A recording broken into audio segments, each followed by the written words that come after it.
What if your favorite Naruto characters' stories didn't happen the way they originally did? What if Naruto's journey to become Hokage went completely different?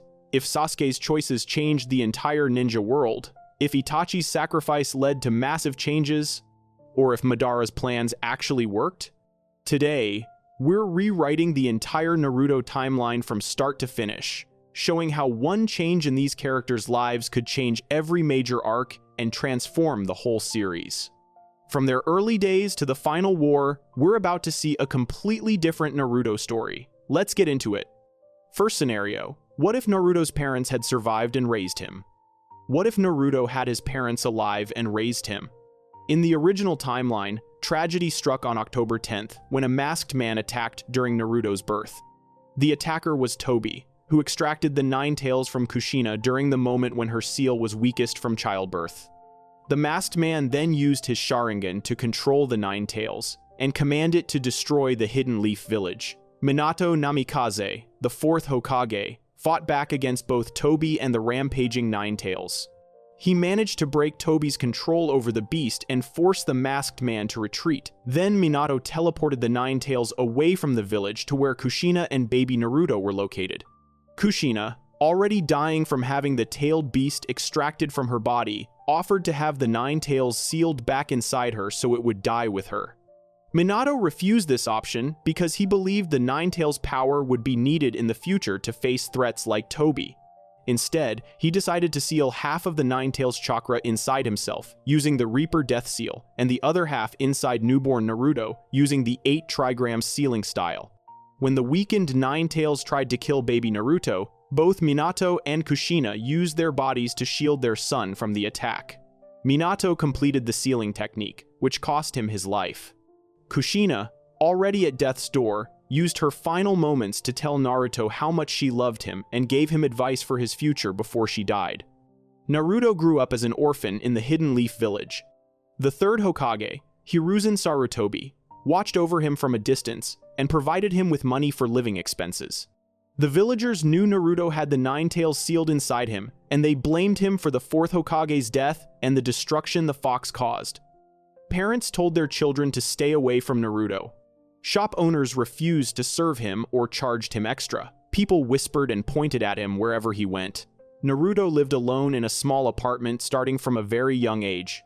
The loneliness hurt worse than any physical pain. Naruto acted out to get attention, pulling pranks and causing trouble around the village. He painted graffiti on the Hokage monument, stole things, and disrupted classes at the academy. These weren't just random acts of rebellion. They were desperate cries for recognition from a child who felt invisible. The only people who showed him any kindness were Iruka Umino, his academy teacher who eventually became like an older brother to him, and Toichi, the owner of Ichiraku Ramen Shop. At the academy, Naruto performed poorly in most subjects. He failed the graduation exam twice before finally passing on his third attempt. His classmates either ignored him or picked on him. Sasuke Uchiha, the top student and last surviving member of the Uchiha clan, particularly annoyed Naruto because everyone loved Sasuke while hating Naruto. This created an intense one-sided rivalry where Naruto desperately wanted to prove he was better than Sasuke. But everything changes when both Minato and Kushina survive that terrible night. When Tobi attacks and extracts the Nine Tails from Kushina, Minato still has to seal the beast quickly before it destroys the village. However, this time, he doesn't use the Reaper Death Seal. Instead, Minato makes a split-second decision to seal the entire Nine Tails inside Naruto using the 8 trigrams sealing style that doesn't require the user's death. Kushina, as an Uzumaki clan member, has incredible life force and vitality that her clan is famous for. Though weakened from childbirth and the extraction, she survives because Minato acts fast enough to prevent the Nine Tails from dealing her a fatal blow. He teleports both Kushina and baby Naruto to safety using his Flying Thunder God technique before the fox can strike them. Then he fights Tobi one-on-one and drives him away using his superior speed and tactical genius. The masked man retreats when he realizes he can't control the Nine Tails anymore, and fighting the yellow flash of the leaf alone puts him at serious risk of being killed or captured. After the battle ends and the village starts recovering from the attack, Minato remains the fourth Hokage. He and Kushina raise Naruto together in a loving home near the Hokage's office. The village still knows about the Nine Tails being sealed in Naruto, but the narrative is completely different now. Minato's survival means he can directly address the village and explain that Naruto is a hero who holds back the fox, not a monster who embodies it. The Hokage's word carries enormous weight in the village, and while some villagers still fear the Nine Tails inside Naruto, they respect Minato enough not to mistreat his son openly. Anyone caught harassing the Hokage's child faces serious consequences. This creates a protective bubble around Naruto that never existed in the original timeline. Naruto grows up with two parents who adore him completely. Kushina, who came from the Uzumaki clan that was destroyed in the previous war, pours all her love and attention into raising Naruto. She teaches him about their clan's proud history, their naturally large chakra reserves, and the special sealing techniques the Uzumaki were famous for. She tells him stories about her home in the village, hidden in the eddies before it was destroyed, about her grandmother and the strong women of their clan. She teaches him the phrase "believe it" as a way to stay confident and push through any challenge. Minato, recognized as one of the greatest ninjas in history and the fastest shinobi alive, begins training Naruto from the moment he can walk. He doesn't push his son too hard or steal his childhood, but he incorporates ninja training into play and games that build proper foundations. Simple exercises like balancing on poles while playing tag, or throwing balls at targets while racing against a timer. Everything is fun but purposeful. By age 3, Naruto already knows how to channel chakra properly through his system. Minato teaches him meditation techniques to feel the chakra flowing through his body. By age 5, Naruto can perform basic jutsu that most academy students don't learn until they're 9 or 10 years old. He masters the clone technique, the transformation technique, and the substitution technique years ahead of his peers. Minato teaches him the fundamentals of speed and tactical thinking. He sets up obstacle courses in their backyard and times Naruto as he runs through them, teaching him to look for the fastest routes and most efficient movements. Kushina teaches him about chakra control and the importance of never giving up, her ninja way that Naruto inherits in both timelines. She has him practice leaf balancing exercises, walking on water, and other chakra control drills that most ninja don't learn until they're already genin on active teams. They tell him stories about the Sage of Six Paths, the history of the ninja world, and the dreams they have for lasting peace between the villages. Naruto develops a sharp mind because Minato challenges him with strategic puzzles and shogi games every evening. He develops strong chakra control because Kushina makes him practice precision exercises every morning before breakfast. The boy grows up confident and loved, knowing his parents believe in him completely. He doesn't need to pull pranks for attention because he already has all the attention and validation a child could want. He doesn't need to act out because he's not hurting inside. The crushing loneliness that defined original Naruto's childhood simply doesn't exist in this timeline. When Naruto reaches academy age, Minato personally enrolls him. The other parents see the fourth Hokage walking his son to class on the first day, and this changes everything about how they treat Naruto. Instead of teaching their children to avoid him, they teach their children to be respectful and friendly with the Hokage's son. Some parents even encourage their kids to befriend Naruto, hoping the connection might benefit their families politically. Naruto enters the academy as one of the most anticipated students in his class. Everyone knows he's the son of the legendary Yellow Flash and the red-hot Habanero. The teachers expect great things from him, and Naruto doesn't disappoint. On his first day, when Iruka asks students to introduce themselves and demonstrate a basic jutsu, Naruto performs a perfect clone technique that creates 3 solid, stable copies. The other students gasp because most of them can't even perform one successful clone yet. Iruka gives Naruto high marks and uses him as an example of proper chakra control and technique execution. Sasuke Uchiha sits in the back of the class and watches this display with mixed feelings. In the original timeline, Sasuke barely noticed Naruto at first because Naruto was just the dead last loser of the class. But in this timeline, Naruto is clearly talented and well-trained.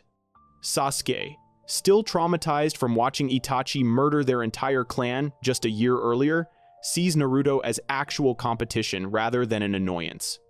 Sasuke came to the academy determined to be the best student, to become strong enough to kill Itachi and avenge his clan. Now he sees another student who might challenge his position at the top.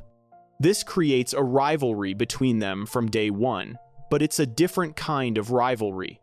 Instead of Naruto desperately chasing after Sasuke's approval, they're genuine equals competing for the top spot in class. Sakura Haruno and Ino Yamanaka still both have crushes on Sasuke because he's handsome and mysterious and talented. But in this timeline, plenty of girls also think Naruto is cute and impressive. He's the Hokage's son, he's skilled, he's friendly and confident. Some girls prefer Sasuke's brooding intensity, while others prefer Naruto's warm personality. This splits the class's attention in a way that never happened originally. Hinata Hyuga still admires Naruto from afar, but now her admiration comes from watching him excel at everything while remaining kind to everyone. She sees him help struggling students with their techniques, share his lunch with kids who forgot theirs, and stand up to bullies picking on weaker classmates.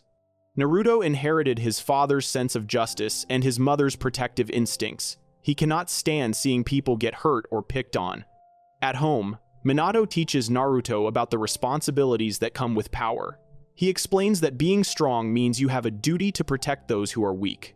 He tells Naruto about the will of fire, the belief that everyone in the village is part of one big family and they must look after each other. Kushina teaches Naruto about the pain of loss, telling him about her destroyed homeland and her clan that no longer exists. She explains that this is why peace matters so much, why they must work to prevent future wars. These lessons shape Naruto into a boy who wants to become Hokage, not for recognition, but because he genuinely wants to protect everyone and create lasting peace. His dream has the same goal as the original timeline, but comes from a place of taught wisdom rather than desperate loneliness. The academy years pass with Naruto consistently ranking at the top of his class alongside Sasuke. They trade places for the #1 spot almost every evaluation period. When they practice taijutsu sparring, their matches are intense and even.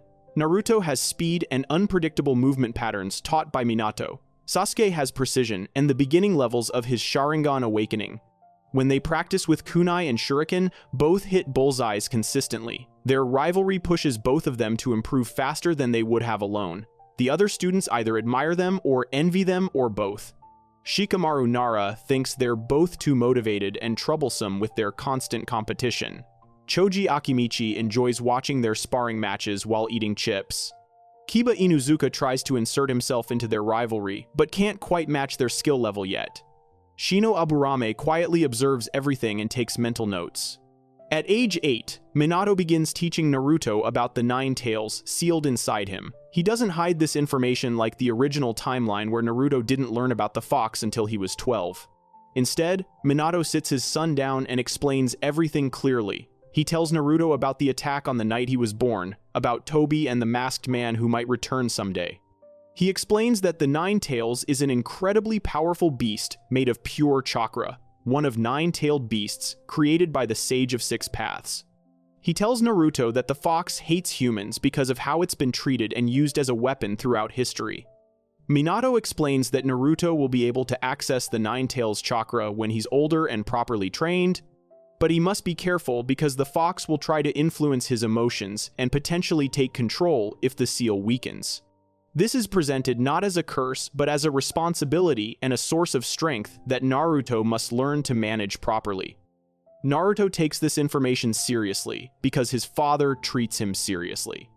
He asks intelligent questions about how the seal works, whether the fox can communicate with him, and what happened to the other tailed beasts. Minato answers everything honestly, while Kushina adds her own experience of being the previous 9 tails host.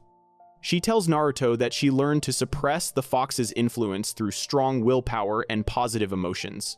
She teaches him meditation techniques specifically designed to strengthen his mental defenses against the 9 tails' hatred.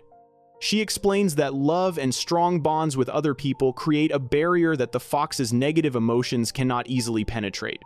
This early education about his burden means Naruto grows up understanding his role as a Jinchuriki rather than being blindsided by it during a life-threatening situation.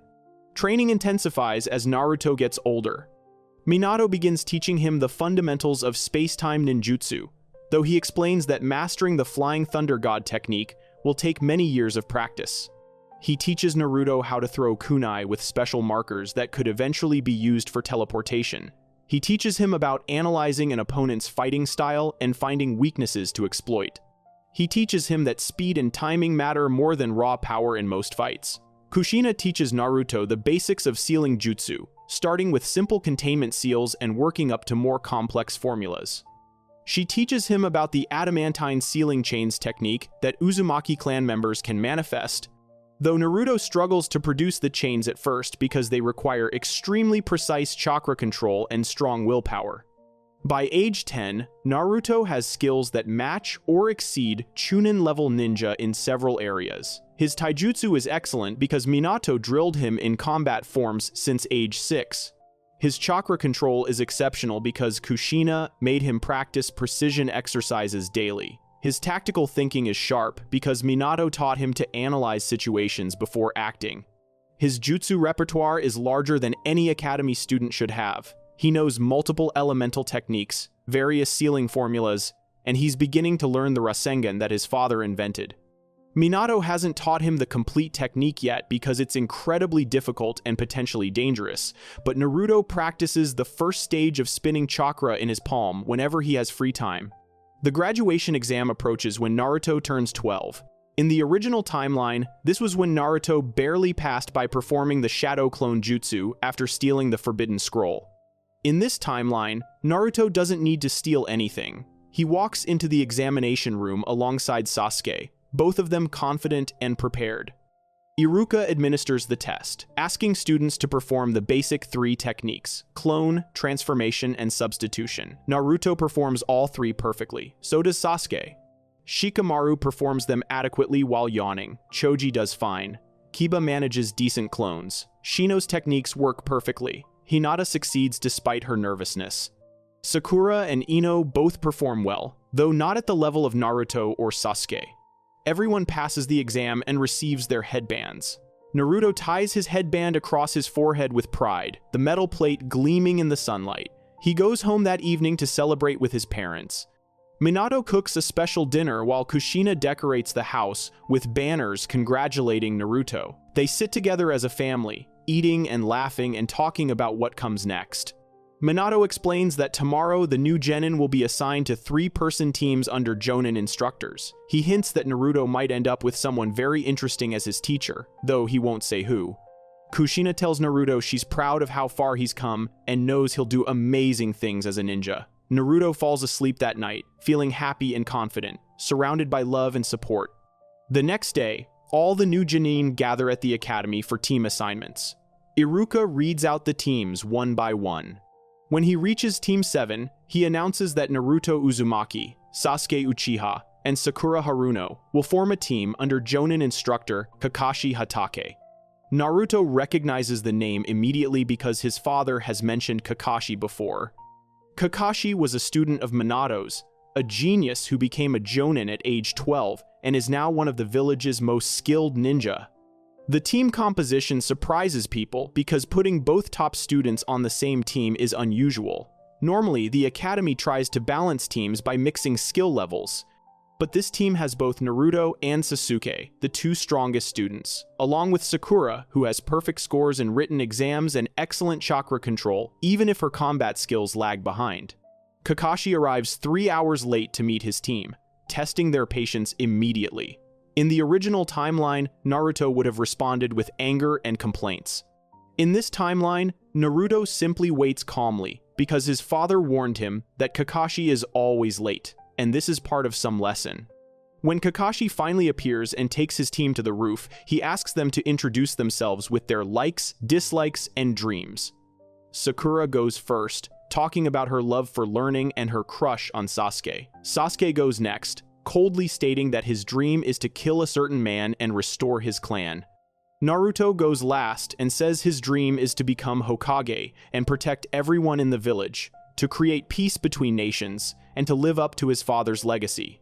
Kakashi listens to all this and realizes his team has very different dynamics from what he expected. These aren't normal genin. Naruto is the 4th Hokage's son and already highly trained. Sasuke is an Uchiha survivor with trauma and rage driving him. Sakura is brilliant but inexperienced in real combat.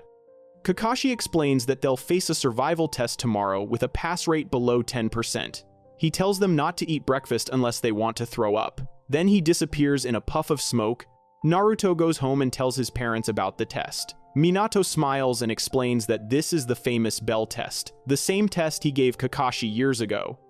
He tells Naruto the real lesson is about teamwork, that success requires working together rather than competing individually. He advises Naruto to talk with his teammates before the test and come up with a strategy. That evening, Naruto finds Sasuke training alone at the Uchiha compound practice grounds and approaches him. He explains what his father told him about teamwork being the key. Sasuke initially refuses to strategize with Naruto because he wants to prove his individual strength. But Naruto argues that passing the test matters more than pride, and they can always prove who's stronger later. Reluctantly, Sasuke agrees to coordinate their efforts. They find Sakura and bring her into the planning session. Together, they develop a basic strategy for working together against Kakashi. The next morning, Team 7 faces Kakashi at the training ground. The test begins with Kakashi releasing Killing Intent that freezes Sakura in place briefly, demonstrating the gap between their levels.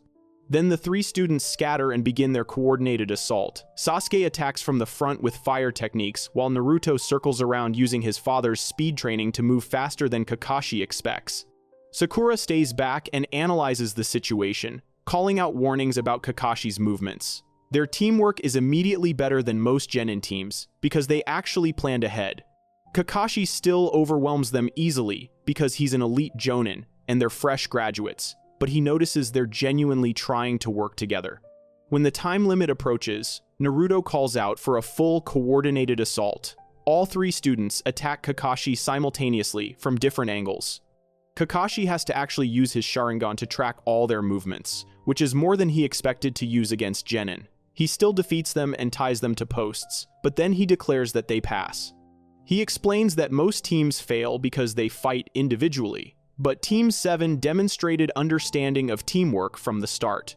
This is because Naruto received his father's wisdom and chose to share it with his teammates. Team 7 begins taking missions as an official genin team. Their first missions are simple D-rank tasks like finding lost cats, weeding gardens, and painting fences. Naruto finds these missions boring but completes them without complaint because he understands they're part of the job. Sasuke barely tolerates the menial work, clearly hungry for real combat experience. Sakura does her best, despite having no practical skills yet. After several weeks of D-rank missions, Kakashi recommends his team for a C-rank mission, escorting a bridge builder named Tazuna to the Land of Waves. This is where everything changes, and Team 7 faces their first real battle against enemy ninja. But that story begins a new chapter in this completely different timeline where Naruto never knew loneliness, where he grew up strong and loved, where his parents are alive to guide him toward a future that looks nothing like the original. The Wave mission will test whether all this training and love and preparation can stand up against the brutal reality of the ninja world. If you're enjoying this complete timeline rewrite, make sure to subscribe because we're just getting started with this different Naruto story. Moving on to the second Naruto What If. What if Naruto had actually failed to control Kurama? What if Naruto failed to control Kurama? In the original timeline, Naruto Uzumaki spent his entire life struggling with the Nine Tails sealed inside him. The beast was sealed into him on the night of his birth when the masked man Tobi attacked the Hidden Leaf Village. Minato Namikaze, Naruto's father and the fourth Hokage, used the Reaper Death Seal to trap half of the Nine Tails chakra inside himself and the other half inside baby Naruto. From that moment forward, Naruto carried this burden without even knowing it for years. As a child, Naruto would unconsciously tap into the Nine Tails chakra whenever he felt strong emotions like fear, anger, or desperation.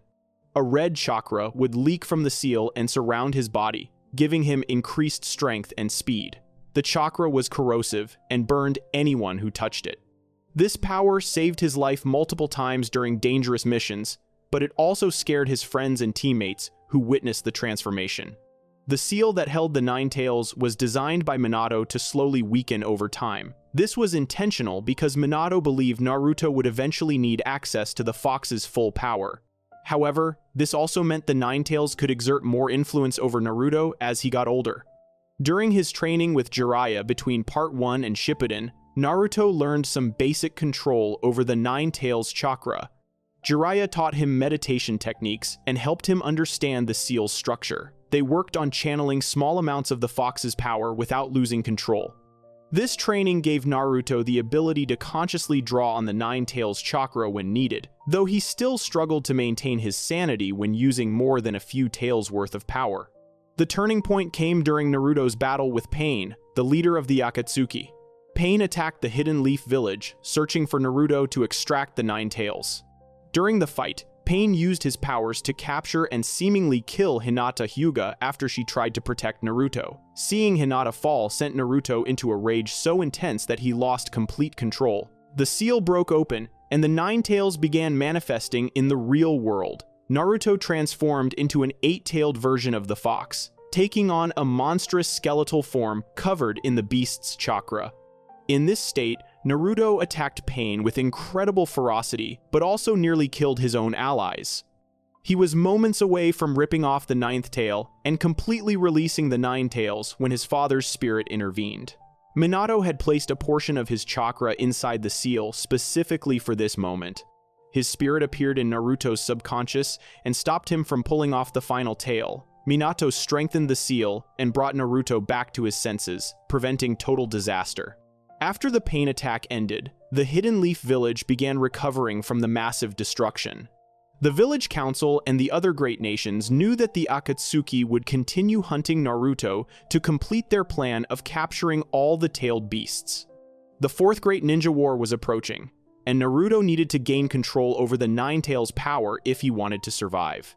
The allied shinobi forces decided to hide both Naruto and Killer Bee, the 8-Tails host, on a remote island in the Land of Lightning. The island was actually the back of a giant turtle that swam in the ocean, making it nearly impossible to find. On this island, Naruto would train to master the Ninetales under Killer Bee's guidance. Killer Bee was the perfect teacher because he had achieved complete harmony with his tailed beast, the 8-Tails named Gyuki. They worked together as partners rather than host and prisoner. The training began at the Falls of Truth, a sacred waterfall where ninja could confront their inner darkness. Naruto sat under the waterfall and meditated until a dark version of himself emerged from the water. This dark Naruto represented all of his negative emotions, his hatred, his desire for revenge, his anger at the world for treating him like a monster. In the original timeline, Naruto defeated this dark self by accepting it rather than fighting it. He acknowledged that these negative feelings were part of him and thanked his dark side for helping him survive all those lonely years. By accepting his darkness instead of rejecting it, Naruto passed the first test and purified his heart of hatred. With his inner darkness conquered, Naruto was ready for the real challenge. They traveled to the Tailed Beast Temple, a hidden chamber behind the waterfall where generations of hosts had come to tame their beasts. Inside this special room, Naruto would confront the Ninetales directly in his mindscape. The chamber had powerful sealing mechanisms built into it that would activate if the Ninetales broke free, trapping the beast inside at the cost of Naruto's life. Killer Bee and Yamato, a wood release user from the Hidden Leaf, would supervise the process from outside. Naruto sat down and entered his subconscious, where the Ninetales was imprisoned behind massive cage bars. Using a special key given to him by the Great Toad Sage, Naruto removed the seal paper that held the cage door shut. The gates swung open, and the Ninetales was free inside Naruto's mind. The battle that followed was intense and brutal. The Ninetales, full of hatred for humans and furious at being imprisoned for so long, attacked Naruto with overwhelming power. Killer Bee linked his consciousness to Naruto's mindscape and used the 8-Tails tentacles to restrain the fox, giving Naruto a chance to fight back. Naruto's strategy was to physically grab the Ninetales chakra and pull it away from the beast, claiming the power as his own. If he could take enough chakra, the Ninetales would weaken and have no choice but to submit. The fox fought back viciously, charging tailed beast balls and trying to crush Naruto with its massive paws. Just when Naruto seemed to be losing the battle, his mother Kushina appeared. Before she died, Kushina had placed her chakra inside the seal, just like Minato did, creating a failsafe to help her son. Her spirit manifested and used the adamantine sealing chains, a special Uzumaki clan technique, to bind the nine tails and hold it still. With the fox restrained, Naruto pulled with all his strength and successfully ripped away most of the nine tails chakra. The beast collapsed in defeat, and Naruto claimed victory. He gained access to the Nine Tails Chakra Mode, a golden transformation that gave him incredible speed and power without the corrupting influence of the fox's hatred. But everything changes when Naruto fails this crucial battle. When Naruto sits down in the Tailed Beast Temple and removes the seal, the confrontation begins the same way. The Nine Tails breaks free from its cage and attacks immediately. Killer Bee restrains the fox with the Eight Tails tentacles, and Naruto charges forward to begin pulling away the chakra. The first few moments go according to plan. Naruto manages to grab hold of the Nine Tails chakra and starts pulling it toward himself. The fox snarls and fights back, but Naruto keeps his grip firm. Then something goes wrong. The Nine Tails' hatred is stronger than anyone anticipated. The beast has spent 16 years imprisoned inside Naruto, watching the world through his eyes, feeling Naruto's pain and loneliness and suffering. That pain became fuel for the fox's rage. All of that accumulated hatred pours out in a wave of malevolent chakra that washes over Naruto's consciousness. Naruto feels the weight of the Nine Tails' fury crashing down on him like an ocean. His determination wavers for just a moment, and that moment is all the fox needs. The Nine Tails breaks free from the Eight Tails' restraints with a roar that shakes Naruto's entire mindscape. Before Killer Bee can react, the fox slams its massive paw down on Naruto, crushing him into the ground. Naruto tries to fight back, but the hatred is overwhelming. It fills his mind with visions of all the people who hurt him, all the villagers who called him a monster, all the times he felt alone and abandoned. The Nine Tails whispers poison into his thoughts, telling him that these people deserve to suffer, that he should let the hatred consume him and destroy everyone who ever caused him pain. Naruto's resolve crumbles under the weight of 16 years of accumulated rage. Kushina's chakra activates and her spirit appears, trying to save her son just like in the original timeline. She manifests the adamantine sealing chains and throws them around the Nine Tails to restrain it. But this time, the beast is ready for her interference. The Nine Tails has been waiting for this moment, planning for this exact scenario. With a burst of chakra that shatters Kushina's chains, the fox lunges forward and tears through her spirit form. Kushina's chakra dissipates into nothing, her final gift to her son destroyed before it could save him. Without her help, Naruto is defenseless against the Nine Tails' full power. The fox wraps its tails around Naruto's consciousness and begins crushing it, squeezing the life out of his mind. Naruto struggles and fights, but he cannot break free. His vision goes dark as the Nine Tails' hatred floods every corner of his being. In the Tailed Beast Temple, Yamato and Killer Bee watch in horror as Naruto's body begins convulsing violently. Red chakra erupts from every pore, far more than they have ever seen before. The chakra doesn't form the usual cloak or tailed transformation. Instead, it explodes outward in a massive sphere that completely engulfs Naruto's body. The temperature in the room skyrockets as the corrosive chakra melts the stone floor beneath him. Yamato immediately forms hand signs and summons massive wooden pillars to try and suppress the Nine Tails chakra using his wood release technique. The first Hokage used this same technique to control the Nine Tails decades ago, and Yamato inherited a weaker version of that power. The wooden pillars wrap around the sphere of red chakra, trying to contain it, but the Nine Tails' power is too great. The wood begins cracking and splintering as the chakra burns through it. Killer Bee transforms into his Eight Tails form, knowing they need maximum power to stop what is happening. He grabs Naruto's chakra-covered body and tries to use his own Tailed Beast chakra to suppress the Nine Tails. For a moment, it seems like it might work. The red chakra stops expanding and starts to compress back down. Then Naruto's eyes snap open and they are completely red with vertical slits for pupils. These are not Naruto's eyes anymore. These are the Nine Tails' eyes looking out through Naruto's body. A grin spreads across Naruto's face that is far too wide and far too cruel to be his own expression. When he speaks, the voice that comes out is distorted and layered with the fox's deep growl underneath Naruto's normal voice. The Ninetales has taken complete control of Naruto's body and mind. Naruto's consciousness is trapped deep inside, unable to do anything but watch as the fox uses him like a puppet. The beast announces its freedom with a roar that shakes the entire island. The sealing mechanisms built into the tailed beast temple activate automatically, trying to trap the Ninetales inside the chamber as designed.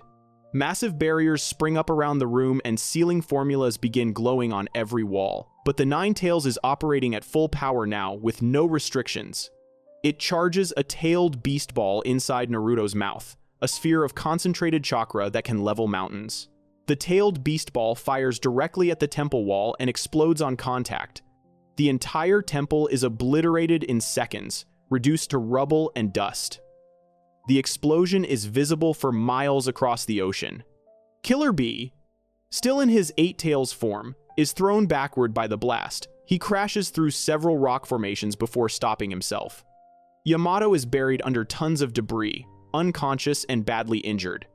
The Ninetales emerges from the crater where the temple used to be, standing in Naruto's body but radiating enough chakra to form a partial fox shape around him. 4 tails of red chakra wave behind him, and his body is covered in the fox's corrosive chakra cloak. The transformation keeps growing as more of the Ninetales' power manifests. A 5th tail appears, then a 6th. With each tail that forms, Naruto's human features disappear more. His skin burns away, replaced by the fox's chakra forming muscles and bones. By the time the 7th tail appears, Naruto looks more like a miniature Ninetales than a human boy. Killer Bee realizes the situation has become critical. If the Ninetales fully manifests with all 9 tails, it will break free from Naruto's body completely, and the real fox will emerge into the world. That cannot happen under any circumstances. He charges at the transformed Naruto and grapples with him, trying to physically restrain the Ninetales chakra. The 2-tailed beasts clash with devastating force. Every punch and kick creates shockwaves that split the ground. The 8 tails wraps its tentacles around the partial Ninetales form, trying to squeeze and suppress it. The Ninetales responds by biting and clawing at the 8 tails with savage fury. The fight is primal and brutal, 2 ancient beasts of pure chakra trying to overpower each other.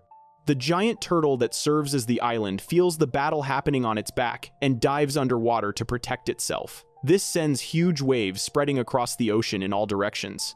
Ships from the Hidden Cloud village that were patrolling nearby detect the massive chakra signatures and send emergency signals back to the mainland. The Raikage, leader of the Hidden Cloud, receives the news that something has gone catastrophically wrong with Naruto's training. He immediately mobilizes his fastest ninja to reach the Turtle Island, but he knows they might arrive too late to make a difference. In the Tailed Beast Temple ruins, Yamato regains consciousness and digs himself out of the rubble. His body is broken and bleeding, but he forces himself to stand. He can see Killer Bee fighting the 9 tails in the distance. Using the last of his chakra, Yamato summons one final wood release technique, creating enormous wooden hands that rise from the ground and try to grab the 9 tails. The wooden hands manage to catch the fox's legs and arms, slowing it down. Killer Bee takes advantage of the opening and charges his most powerful attack, a fully charged tailed beast ball from the 8 tails.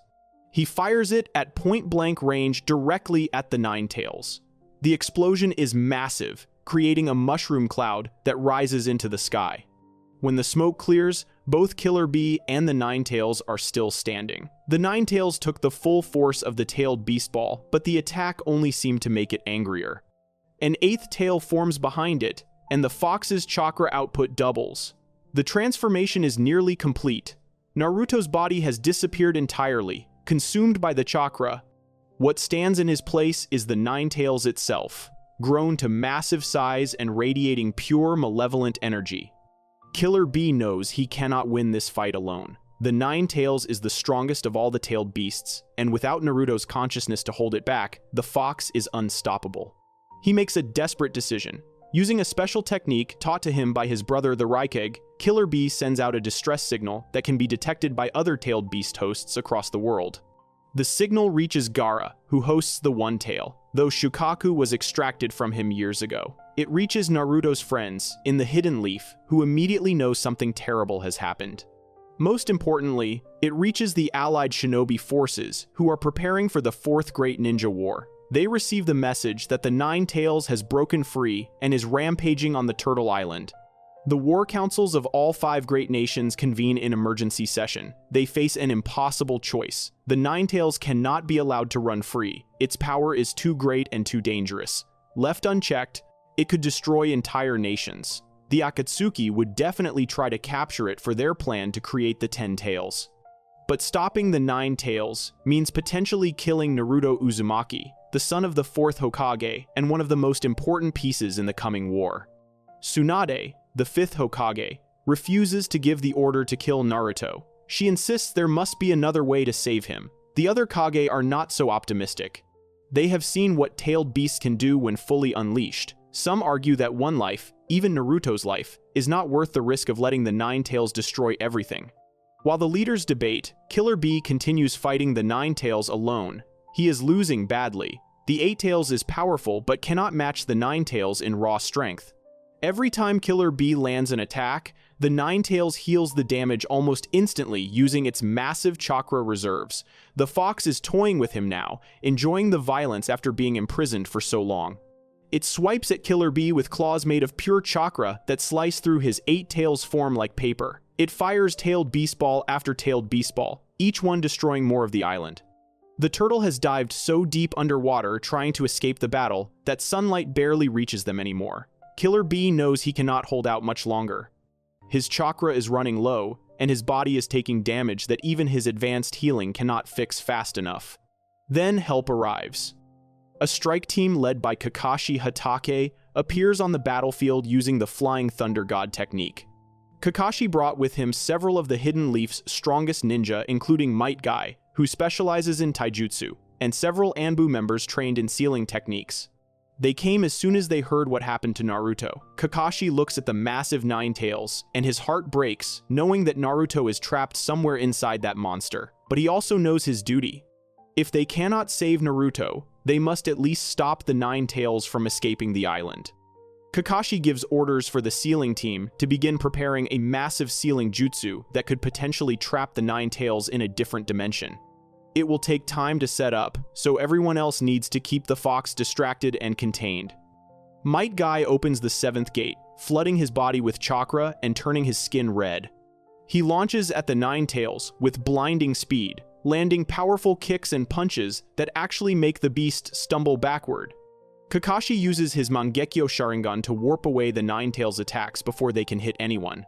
The Anbu members throw specialized kunai that form a barrier around the battlefield, trying to limit the 9 Tails' movement. For the first time since breaking free, the 9 Tails is actually being pushed back. The combined efforts of Killer Bee, Might Guy, and Kakashi create enough pressure to slow the fox down. But they all know this is temporary. None of them can maintain this level of combat for very long. Might Guy's 8 Gates technique is destroying his body with every second he uses it. Kakashi's Mangekyo Sharingan is draining his chakra at an alarming rate. Killer Bee is already exhausted from the earlier fight. The sealing team finishes their preparations and activates the jutsu. A massive magic circle appears in the sky above the 9 Tails, glowing with complex sealing formulas. The circle begins descending, trying to trap the fox inside its boundaries. If successful, the 9 Tails will be transported to a sealed dimension where it can rage harmlessly for eternity. But Naruto will be trapped with it, essentially dead. Inside the 9 Tails' mind, Naruto's consciousness is still fighting. He has been watching helplessly as the fox uses his body to hurt his friends and teachers. He screams and pounds against the mental barriers that trap him, but he cannot break free. The 9 Tails' hatred is too strong, the control too complete. Then Naruto hears a voice. It is his father, Minato. Even though Minato's chakra was used up during the pain fight, a tiny fragment remained dormant in the deepest part of the seal. That fragment activates now in Naruto's darkest moment. Minato's spirit appears next to Naruto in the mindscape. He tells his son that he is proud of him for trying so hard to control the 9 Tails. He says that failure does not make Naruto weak or worthless. He explains that some battles cannot be won through strength alone, that sometimes the bravest thing is knowing when to accept help. Minato places his hand on Naruto's shoulder and pours the last of his chakra into his son. The chakra is not enough to break the 9 Tails' control completely, but it gives Naruto a moment of clarity. For just a few seconds, Naruto regains partial control over his body. His hand shoots up and catches the descending ceiling circle, stopping it from completing. With his father's help, Naruto forces words through his lips, even though the Nine-Tails is fighting him for control of his own mouth. He tells Kakashi and the others to do it, seal him away. He cannot beat the Nine-Tails, and he will not let the fox use his body to hurt anyone else. Kakashi hesitates. He does not want to seal away his former sensei's son, but Naruto's eyes, briefly blue again instead of red, look at him with determination. Naruto mouths the words "please" and "I'm sorry" before the Nine-Tails reclaims full control. The fox roars and starts destroying the ceiling circle, ripping it apart with its tails. Kakashi makes his decision. He gives the order and the ceiling team activates the jutsu with full power. The magic circle repairs itself and slams down over the Nine-Tails with overwhelming force. The fox thrashes and screams, firing tailed beast balls in every direction, trying to break free. The ceiling team members pour all their chakra into maintaining the jutsu, knowing that if they fail now, the Nine-Tails will definitely kill them all. Slowly, inch by inch, the Nine-Tails is pulled into the ceiling dimension. Its form becomes transparent as it crosses between worlds. The last thing visible is the massive fox's eyes, filled with rage and hatred, and somewhere deep behind that hatred, a glimpse of blue that might be Naruto. Then the seal completes, and the Nine-Tails disappears completely. The battlefield falls silent. The massive chakra pressure that was suffocating everyone vanishes in an instant. Killer Bee collapses back into his human form, completely exhausted. Might Guy's body shuts down from the strain of the seventh gate. Kakashi falls to his knees, the Mangekyo Sharingan deactivating as his chakra reserves hit zero. The ceiling team members collapse one by one, several of them dead from chakra exhaustion. Yamato crawls over to where the Nine-Tails was standing and finds nothing. No body, no trace of Naruto's presence, just scorched earth and the lingering smell of chakra. The Turtle Island is completely destroyed, nothing remaining but broken rocks barely holding together on the turtle's back. The news spreads quickly. Naruto Uzumaki, the Nine-Tails host and the son of the fourth Hokage, has been sealed away in a dimension that cannot be opened from the outside. He is effectively dead. The Hidden Leaf Village mourns the loss of its hero. Tsunade locks herself in her office and drinks herself into unconsciousness. Sakura and the rest of Team 7 cannot believe Naruto is gone. Sasuke, who was traveling when he heard the news, stops walking and stares at the sky for a long time. The entire plan for the Fourth Great Ninja War falls apart without Naruto. The prophecy of the child who would change the world dies with him. The Akatsuki celebrates because one of their biggest obstacles is removed. Madara and Kabuto accelerate their plans to capture the remaining tailed beasts and create the Ten Tails. Without Naruto to rally the allied shinobi forces and inspire hope, the war becomes much darker. More ninja die in battles that Naruto could have prevented. Gaara struggles to lead without his friend, who showed him the value of protecting others. Killer Bee blames himself for not being a better teacher, for not finding a way to save Naruto. Kakashi carries the guilt of being the one who gave the final order to seal his student away. Inside the sealed dimension, Naruto exists in a state between life and death. His body is there, but his mind is still trapped by the Nine-Tails' hatred. He dreams of his friends, his village, all the people he wanted to protect. He dreams of becoming Hokage and bringing peace to the world. Those dreams feel impossibly far away now, locked behind walls he cannot break through. The Nine-Tails has won completely, and Naruto paid the ultimate price for his failure. If you want to see more alternate timeline scenarios where everything goes wrong, make sure to subscribe, because we explore the darkest possibilities of what could have happened in the Naruto universe. Next up, we have, what if Sasuke never left the village? What if Sasuke never left the village? In the original timeline, Sasuke Uchiha's departure from the Hidden Leaf Village was one of the most tragic moments in the entire series. The path to his defection began during the Chunin exams when Orochimaru, disguised as a grass village ninja, attacked Team 7 in the Forest of Death. Orochimaru was searching for a new body to possess because his current one was failing him. He wanted the Sharingan, the legendary eye technique of the Uchiha clan. When he encountered Sasuke, he bit him on the neck and gave him the cursed seal of heaven. The curse mark was a branded seal, that granted Sasuke increased power but slowly corrupted his mind and body. Sasuke passed out from the pain, and when he woke up hours later, the curse mark activated for the first time. Black flame-like patterns spread across half his body, and he felt overwhelming power flowing through him. He used this power to brutally attack the Sound Village genin, who were threatening Sakura, nearly killing one of them before Sakura stopped him. This was the first sign that the curse mark was changing Sasuke's personality, making him more violent and bloodthirsty. After the Chunin exams ended with Orochimaru's failed invasion of the village, Sasuke tried to continue his normal life as a member of Team 7, but everything changed when Itachi Uchiha returned to the village. Itachi was Sasuke's older brother who had murdered their entire clan years ago, leaving Sasuke as the sole survivor. Itachi came back to the Hidden Leaf as a member of the Akatsuki, searching for Naruto, who had the 9 tails sealed inside him. When Sasuke heard that Itachi was in the village, he immediately went to confront him. He found his brother at an inn and attacked him with everything he had. Sasuke used his Chidori, the lightning blade technique that Kakashi taught him. He charged at Itachi with all his speed and power, determined to finally get his revenge after all these years, but Itachi defeated him without any effort at all. He caught Sasuke's wrist before the Chidori could hit him, broke his arm, and then used a genjutsu called Tsukuyomi to torture Sasuke mentally. Inside the illusion, Itachi forced Sasuke to watch the Uchiha clan massacre over and over again for what felt like 72 hours. When the genjutsu ended, Sasuke collapsed, completely broken both physically and mentally. Before he left, Itachi told Sasuke that he was still too weak, that he lacked hatred, and that he would never be strong enough to kill him.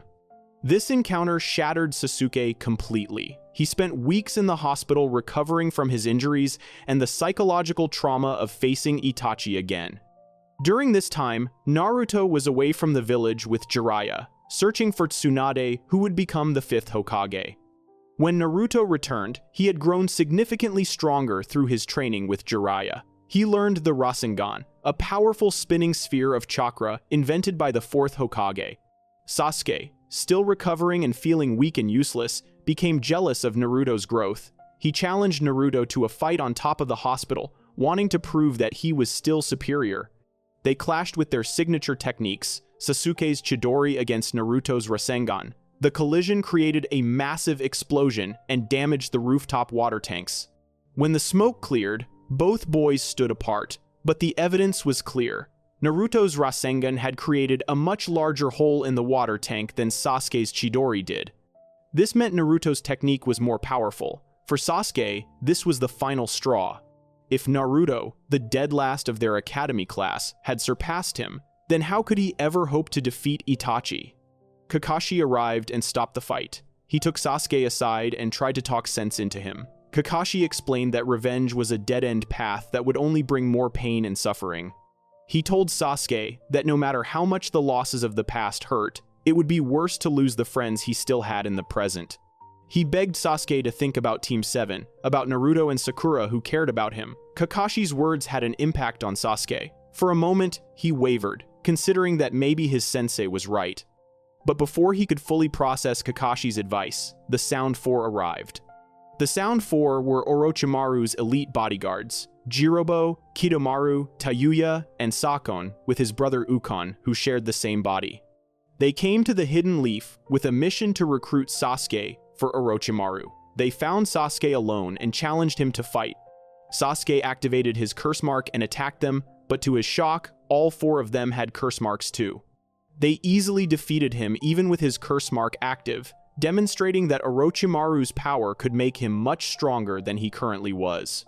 They told him that if he came with them to Orochimaru, he would gain the strength needed to kill Itachi. They said the village was holding him back and that real power could only be found outside of the Hidden Leaf. That night, Sasuke made his decision. He packed a small bag and prepared to leave the village forever. As he reached the village gates, Sakura appeared. She had been worried about him and somehow sensed that he was planning to leave. She begged him not to go, pleading that Team 7 needed him. When that did not work, she confessed her love for him, saying she would do anything if he would just stay. She even offered to go with him if he would not abandon them completely.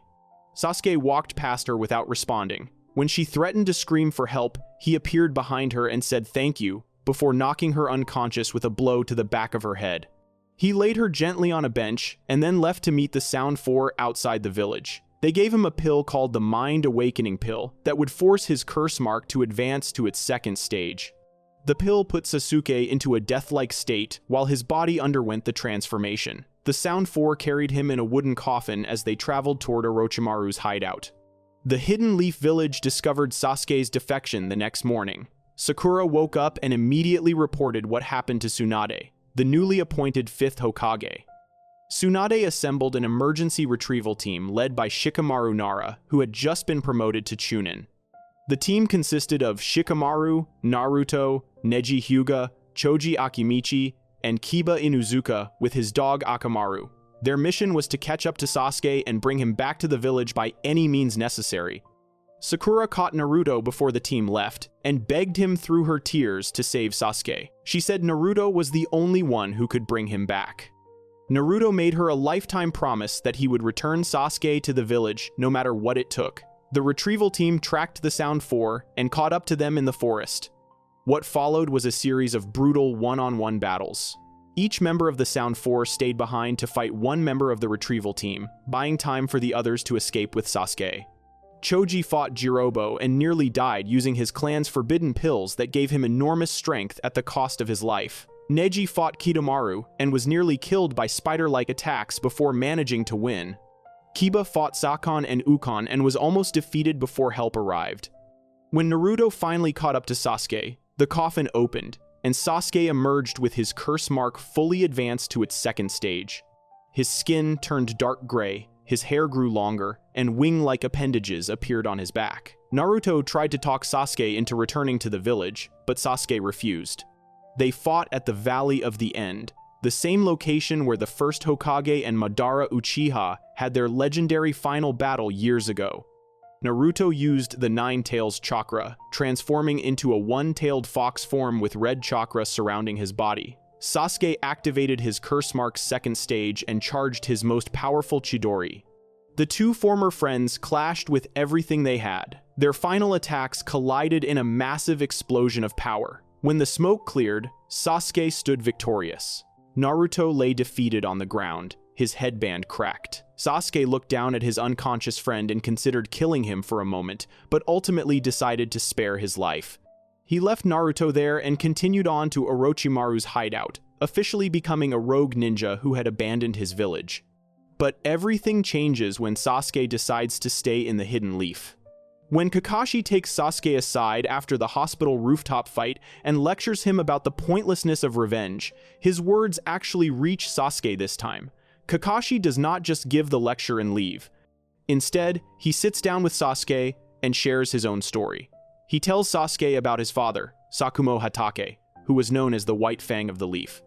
Kakashi explains that his father chose to save his comrades instead of completing a mission, and the village turned against him for it. His father became so depressed from the hatred and criticism that he took his own life. Kakashi admits that he carried anger and resentment for years, letting it poison his relationships and his happiness. He only started to heal when he learned to value the people who were still alive instead of dwelling on the past. He tells Sasuke that the Uchiha clan is gone and nothing can bring them back, but Team 7 is here right now. Naruto and Sakura are real people who care about him and want to help him grow stronger. Throwing that away for the slim chance of maybe defeating Itachi someday is not worth it.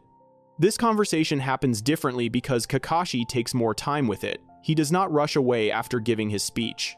He stays with Sasuke and talks until late into the night, sharing personal stories and really connecting with his student. Sasuke feels something shift inside him. For the first time since the massacre, someone who understands loss and anger is telling him there is another way. When the Sound Four arrive later to recruit Sasuke, he meets them, but his mindset has changed.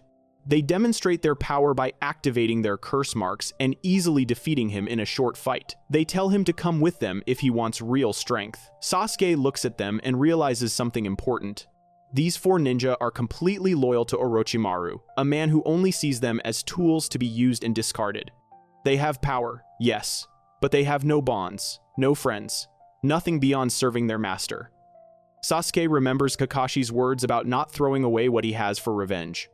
He tells the Sound Four no. He says he will find his own path to power without abandoning his village or his team. The Sound Four are surprised by his refusal. They try to convince him, even threatening him, but Sasuke stands firm. He activates his Sharingan and tells them to leave before he reports them to the Anbu. The Sound Four realize they cannot kidnap him by force in the middle of the village without causing a huge incident, so they retreat. They return to Orochimaru and report their failure. Orochimaru is disappointed but not overly concerned. He still has time to find another suitable body, and Sasuke is not going anywhere. He decides to wait and let events play out, confident that eventually Sasuke's desire for revenge will drive him to seek power wherever he can find it. Back in the Hidden Leaf, Sasuke makes a conscious decision to commit fully to Team 7 and the village. The next day, he finds Naruto and challenges him to train together instead of fighting against each other. Naruto is shocked but excited. The two of them begin training sessions where they push each other to improve. Sasuke helps Naruto with chakra control and technique precision. Naruto helps Sasuke with stamina and creative tactics. Their rivalry transforms from bitter jealousy into healthy competition. Sakura notices the change in Sasuke immediately. He is more open with the team, more willing to work together, and even occasionally smiles during their missions. She approaches him one day and asks what changed. Sasuke tells her that he realized he was about to throw away everything important for the sake of revenge against someone who does not care if he lives or dies. He says he wants to become strong enough to face Itachi someday, but not at the cost of losing himself in the process. Sakura is so moved by this that she cries and hugs him. Sasuke awkwardly pats her back, not quite sure how to handle the emotion, but not pushing her away either. Team 7 becomes incredibly strong as a unit over the following months. Kakashi takes his role as their sensei more seriously now that he knows how close he came to losing Sasuke. He teaches them advanced techniques and takes them on progressively more dangerous missions. Sasuke masters the second level of his Chidori, learning to shape it into different forms.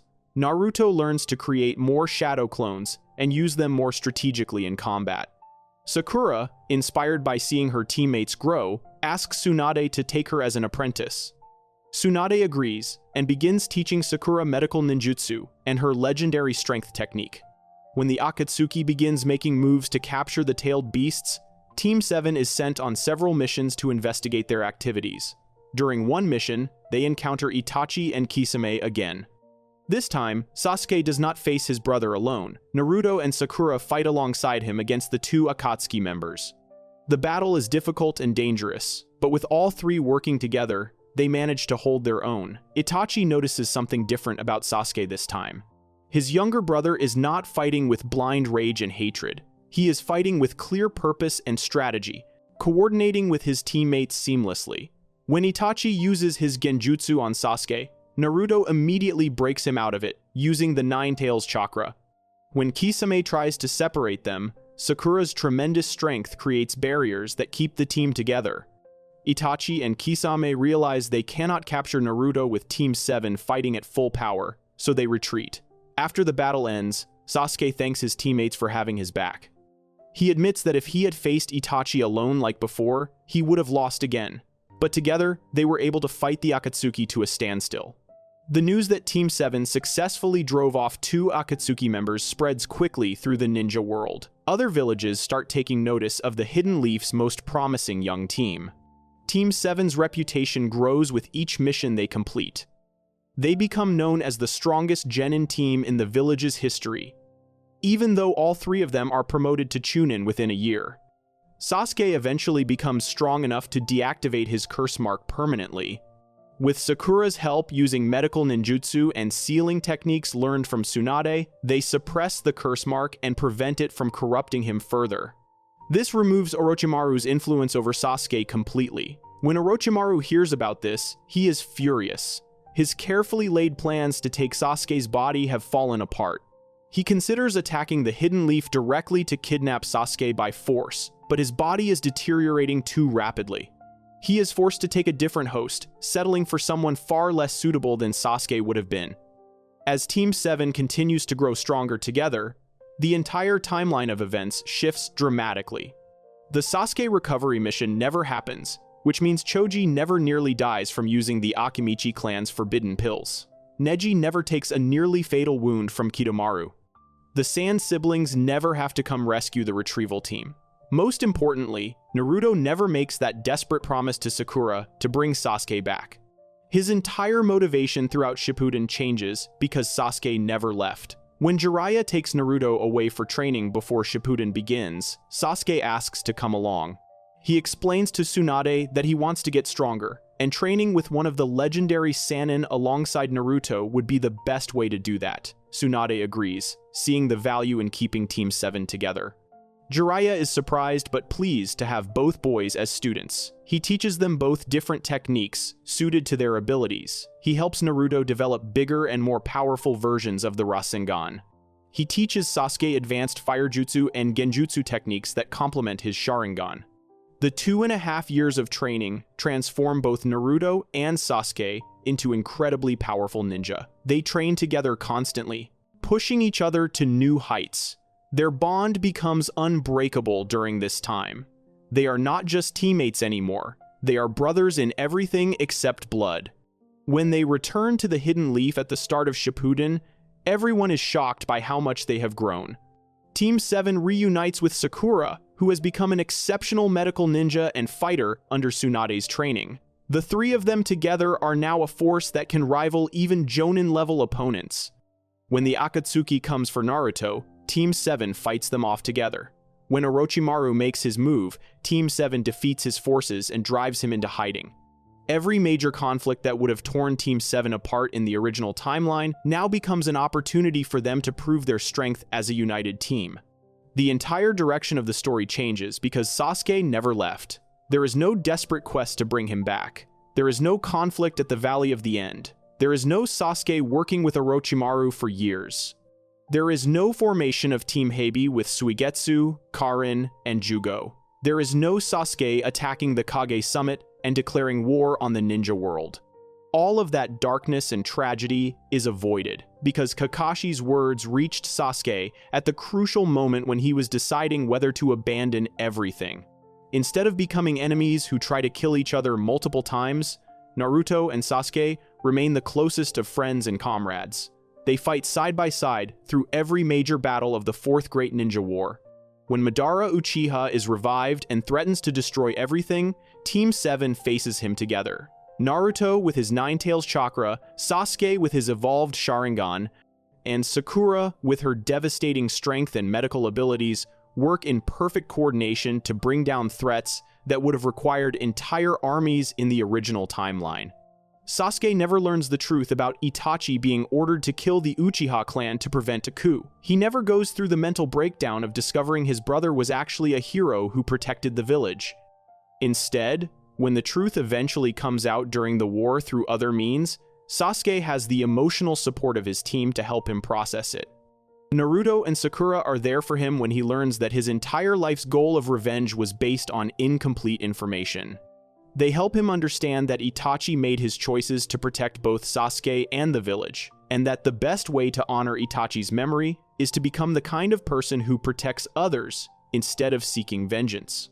This revelation changes Sasuke, but it does not break him because he is not alone. He has people who care about him and support him through the pain of learning the truth.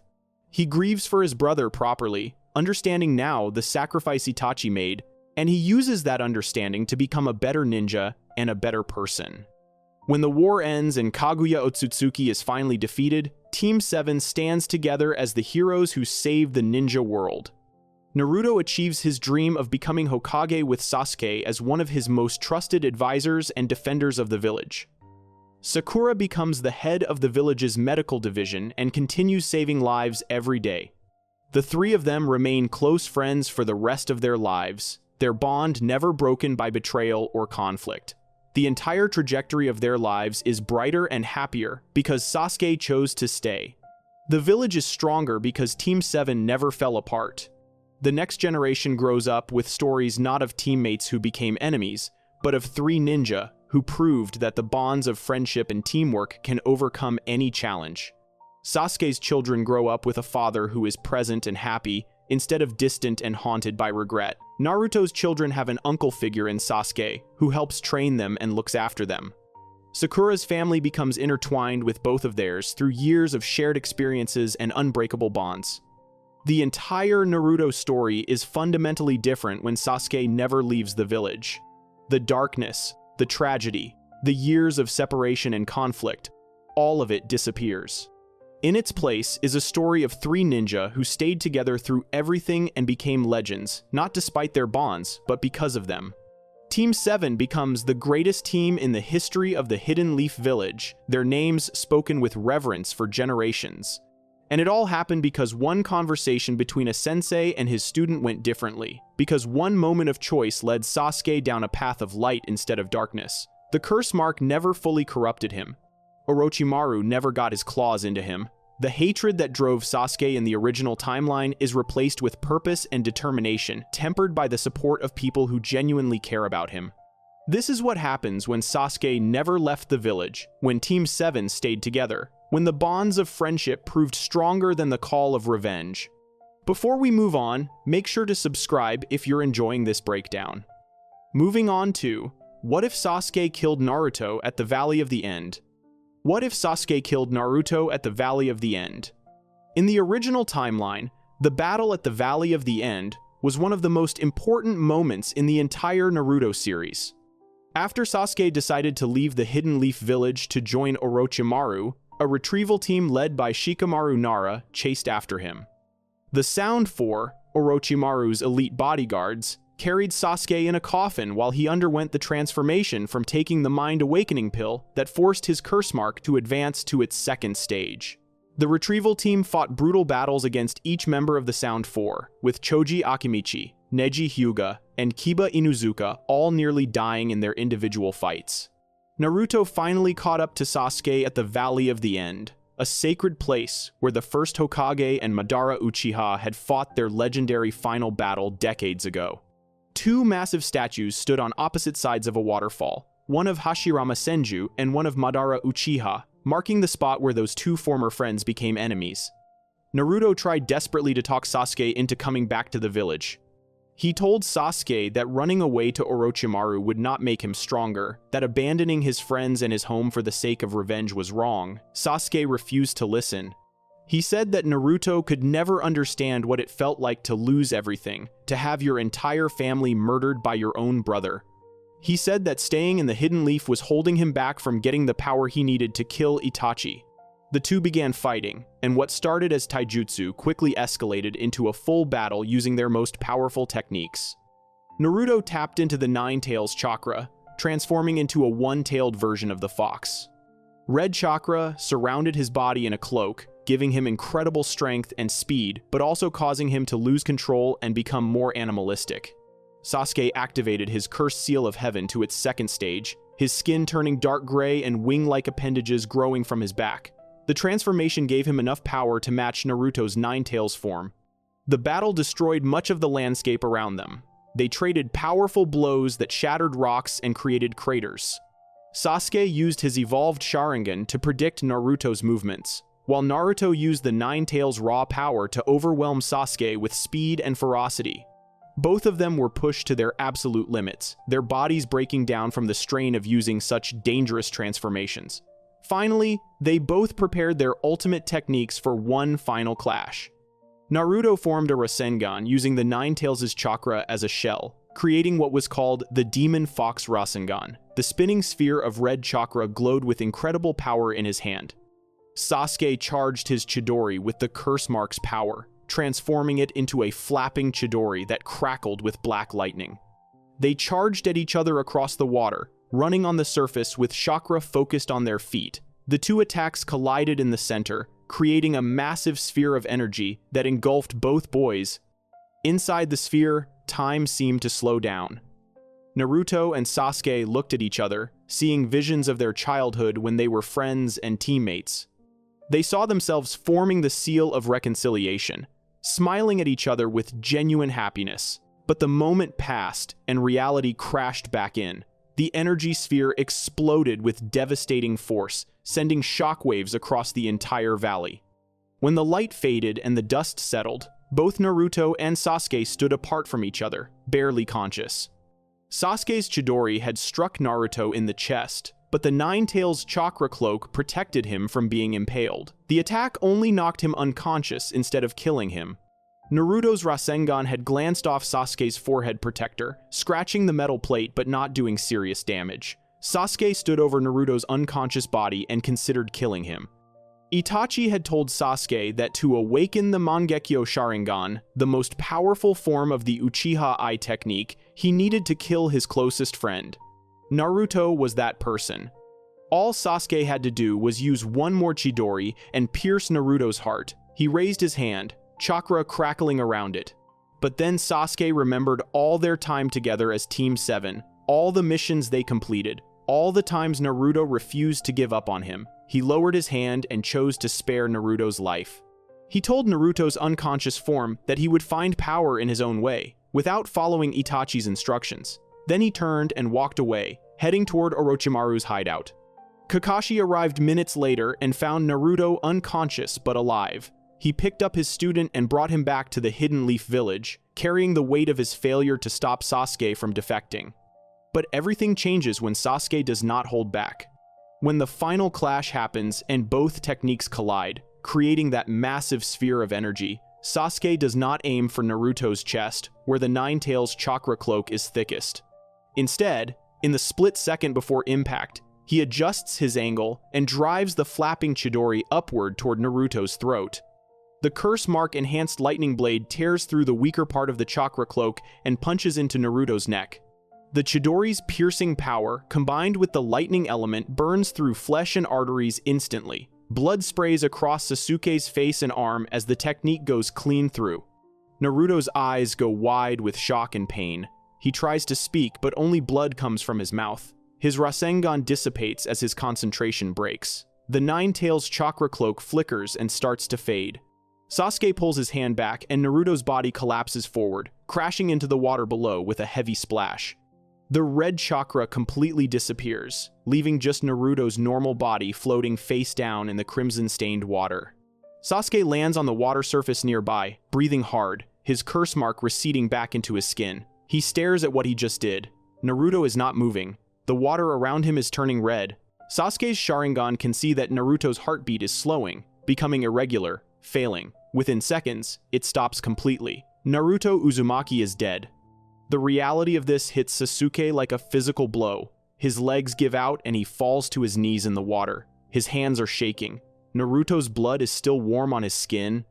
Sasuke looks at his right hand, the one that delivered the killing blow, and something breaks inside him. This was his teammate, his rival, the person who never gave up on him no matter what. And Sasuke just killed him. He tells himself that it was necessary, that he needed this to get stronger, that Naruto would not let him leave otherwise. But the justifications sound hollow even in his own mind. Tears start falling from Sasuke's eyes, mixing with the blood on his face. The Sharingan in his eyes begins to change, the three tomo marks spinning and warping into a new pattern. The pain in his chest and the trauma of killing his best friend trigger the awakening of the Mangekyo Sharingan, just like Itachi said it would. Sasuke now has the power he wanted, bought with Naruto's life. But the Nine-Tails does not die when Naruto dies. The seal that held the fox inside Naruto breaks the moment his heart stops beating. The massive beast chakra erupts from Naruto's corpse in an explosion of red energy that sends Sasuke flying backward. The water is pushed away in all directions by the force. The Nine-Tails begins to manifest in the real world for the first time since it was sealed 16 years ago. Its form is hazy at first, made of pure chakra, but it quickly solidifies into the physical body of the enormous fox, with nine tails waving behind it. The beast is free, and it is absolutely furious. It roars so loud that the sound echoes across the entire land of fire, a primal scream of rage and hatred that makes every living thing within miles freeze in terror. The Nine-Tails looks down at Naruto's body floating in the water and then at Sasuke. The fox recognizes him as the one who killed its host. The beast charges a tailed beast ball, a sphere of condensed chakra that can level mountains, and fires it directly at Sasuke. Sasuke barely manages to dodge using the last of his chakra, teleporting a short distance with his Sharingan's perception helping him move at the last possible instant. The tailed beast ball misses him and slams into the Madara Uchiha statue, completely destroying the upper half in a massive explosion. Rocks and debris rain down everywhere. The Ninetales roars again and begins rampaging through the valley, destroying everything in its path. It tears through the landscape with its claws, each swipe creating massive gouges in the earth. Its tails whip around and smash through rock formations like they are made of paper. Sasuke realizes he cannot fight the Ninetales in his current state. He is out of chakra, physically exhausted, and emotionally devastated. He runs, using what little strength he has left to escape, while the Ninetales is distracted by its destruction. He disappears into the forest, heading toward Orochimaru's hideout, while behind him, the Ninetales continues its rampage. Kakashi arrives at the Valley of the End minutes later with Pakun and several other ninja dogs. What he sees makes his blood run cold. The Ninetales is fully manifested, destroying everything around it. One of the statues is already half destroyed. And floating in the water below is Naruto's body, clearly dead from the massive wound in his neck. Kakashi's mind goes blank for a moment, unable to process what he is seeing. His student is dead.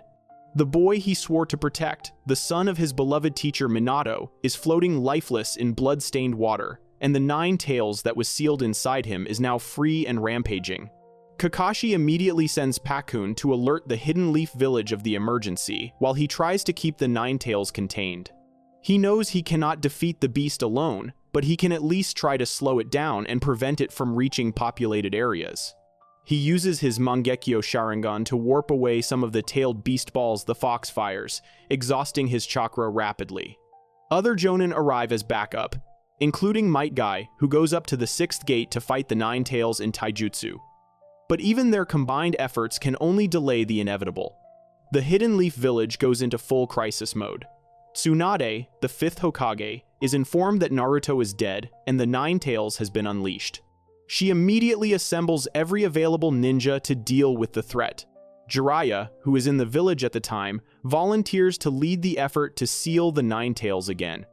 But sealing a tailed beast requires a host, and creating a new Jinchuriki is an incredibly dangerous and complex process that takes time they do not have. The Ninetales is already moving toward the village, destroying everything in its path. Tsunade makes a desperate decision. They will use the same sealing technique that the 3rd Hokage used during the original Ninetales attack, a barrier that can trap the beast in another dimension. It will not kill the Ninetales, but it will remove the immediate threat. Teams of sealing specialists work frantically to set up the massive barrier jutsu, while the combat ninja buy them time. The battle against the Ninetales is brutal and costly. Dozens of ninja die trying to hold back the beast. Entire squads are wiped out by single-tailed beast balls. Might Guy pushes himself to the 7th gate, his body screaming in agony from the strain, but even that is barely enough to keep the Ninetales distracted.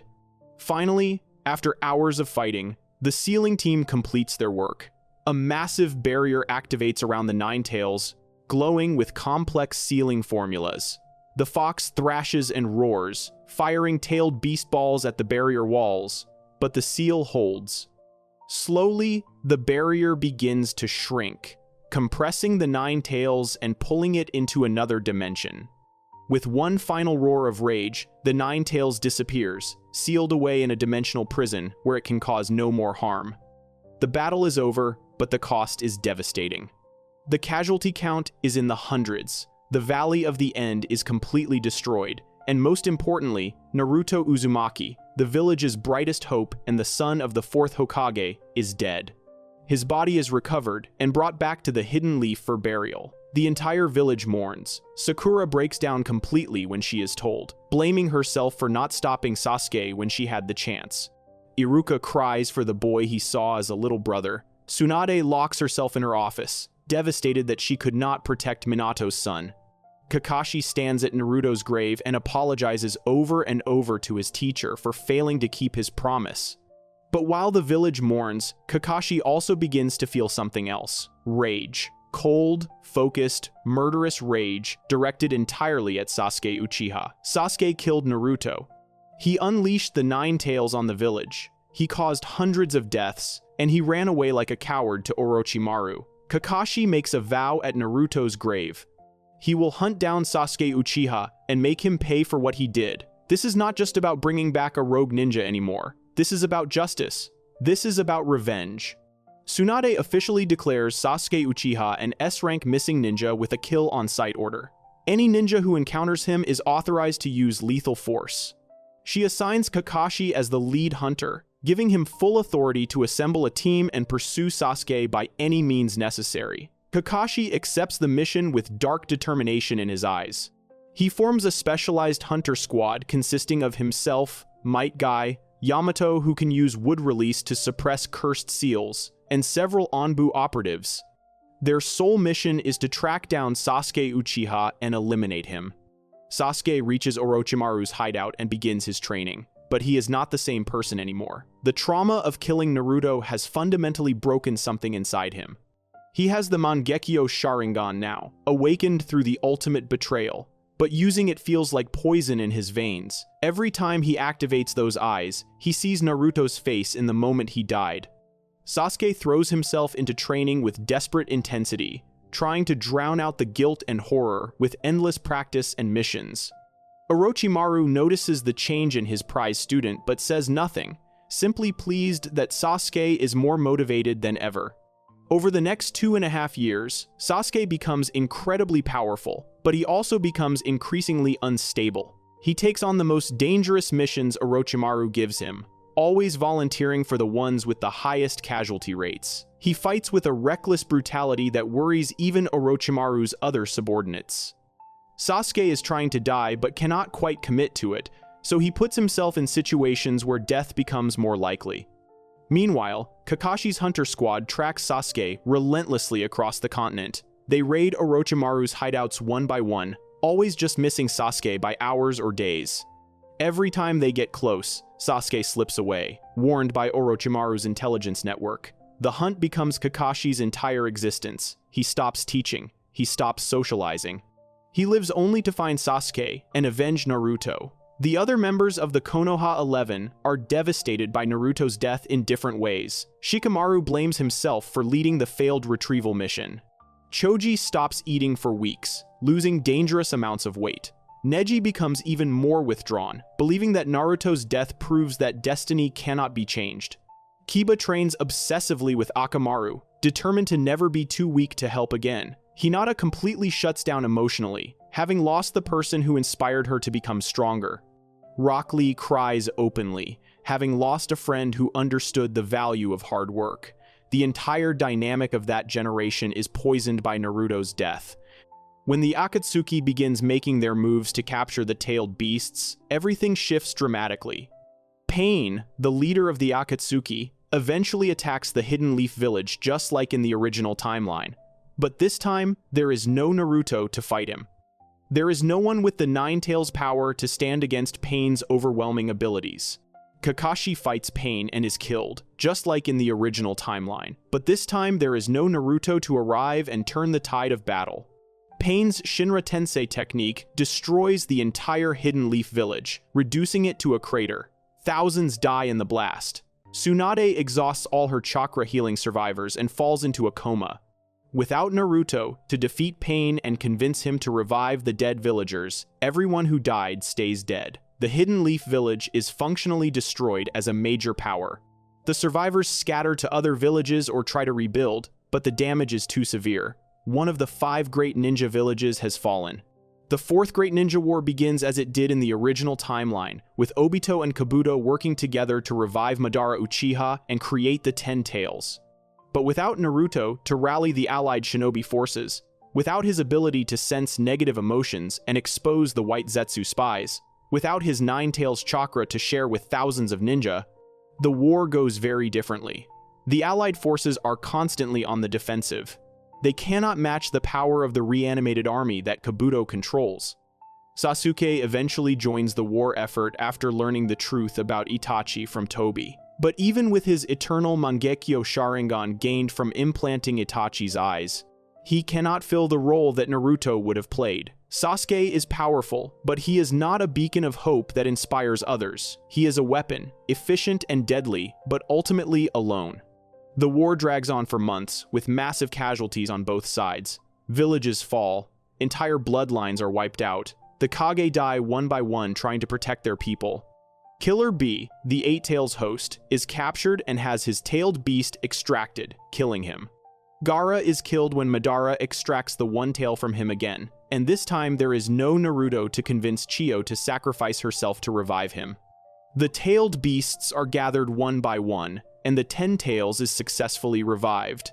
Madara becomes the Ten Tails Jinchuriki and gains godlike power. He casts the infinite Tsukuyomi, trapping the entire world in an eternal genjutsu. Humanity falls into endless dreams, hanging from the god tree in cocoons as the tree slowly drains their chakra. Sasuke is one of the few who escapes the genjutsu due to his Rinnegan awakening, but he is alone. He wanders through the dream-trapped world, seeing everyone imprisoned in their illusions, and realizes that he failed. If he had not killed Naruto all those years ago, maybe Naruto could have stopped this. Maybe Naruto's ability to change people's hearts could have turned Obito back to the light before things got this bad. Maybe Naruto's friendship with Killer Bee and Gaara could have prevented their captures. Sasuke stands in the ruined Valley of the End, looking at the destroyed statues, and finally allows himself to fully feel the weight of what he did. He killed his best friend for power, and that choice led directly to the end of the world.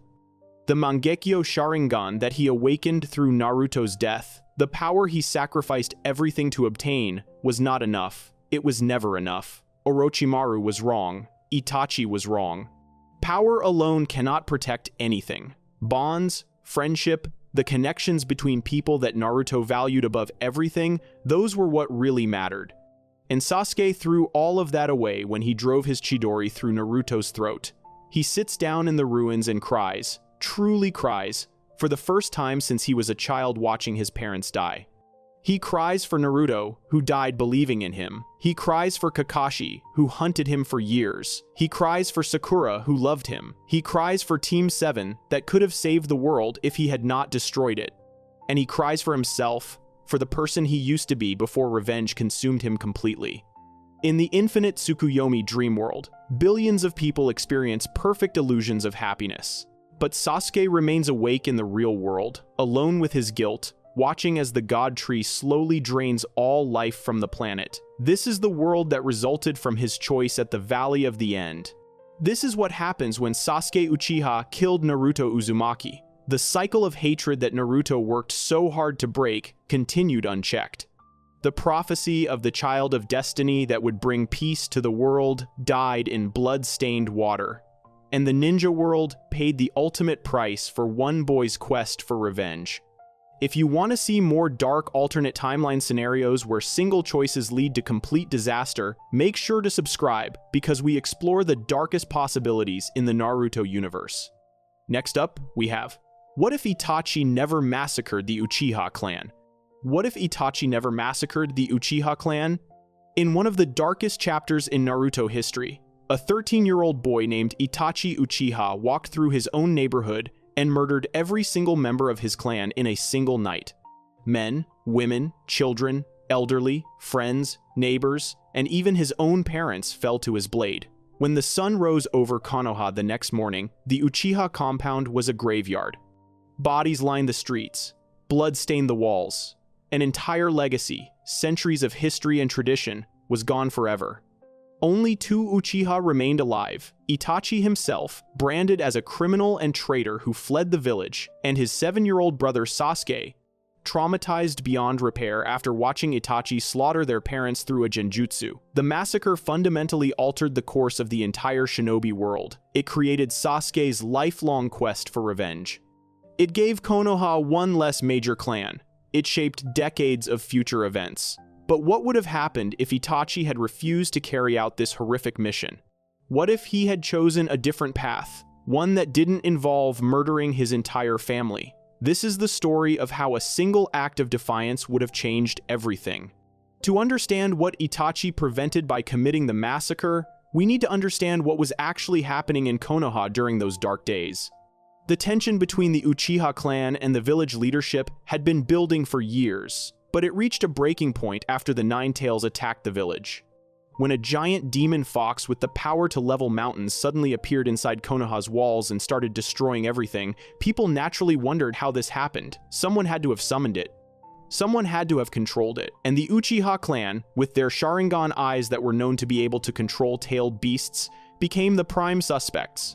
Madara Uchiha, the clan's most infamous member, had controlled the Nine-Tails decades earlier during his battle with the first Hokage. The village leadership, especially the second Hokage's former students, like Danzo Shimura and the village elders, remembered this. They didn't trust the Uchiha. They never had. After the attack, the village council made a decision that would prove catastrophic. They forced the entire Uchiha clan to relocate from their homes in the center of the village to a compound on the outskirts, far from the village center. They placed the clan under constant surveillance. They isolated them. The Uchiha, who had been one of the founding clans of Konoha alongside the Senju, who had helped build this village from nothing, were now treated like criminals simply because of their bloodline. The isolation and suspicion created exactly what the village feared most: resentment, anger, the desire for change. The Uchiha clan began planning a coup. Led by Fugaku Uchiha, the clan head and Itachi's father, they developed a strategy to overthrow the village leadership and take control by force. Their plan involved infiltrating Konoha's command structure with Uchiha spies who would gather intelligence and wait for the right moment. When the time came, they planned to kidnap the third Hokage and force the village to accept their demands. Allow the Uchiha to move back to the center of the village, give them positions of real influence and authority, and name Fugaku as the fifth Hokage. It wasn't a plan for random destruction or violence. It was a calculated political move by a clan that felt they had no other options left.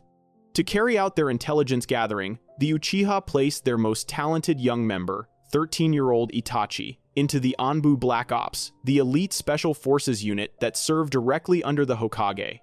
What the Uchiha didn't know was that Itachi didn't agree with the coup plan at all. He had witnessed the horrors of the Third Shinobi World War as a young child and was traumatized by all the death and violence. He believed that a coup would lead to civil war inside Konoha, which would weaken the village so much that other nations would see it as an opportunity to attack, potentially triggering another great ninja war. Itachi became a double agent, secretly reporting everything he learned about the Uchiha's coup plans to the village leadership. The third Hokage, Hiruzen Sarutobi, who had always disagreed with how the Uchiha were treated after the Nine-Tails attack, wanted to find a peaceful solution. He tried to negotiate. He tried to find common ground.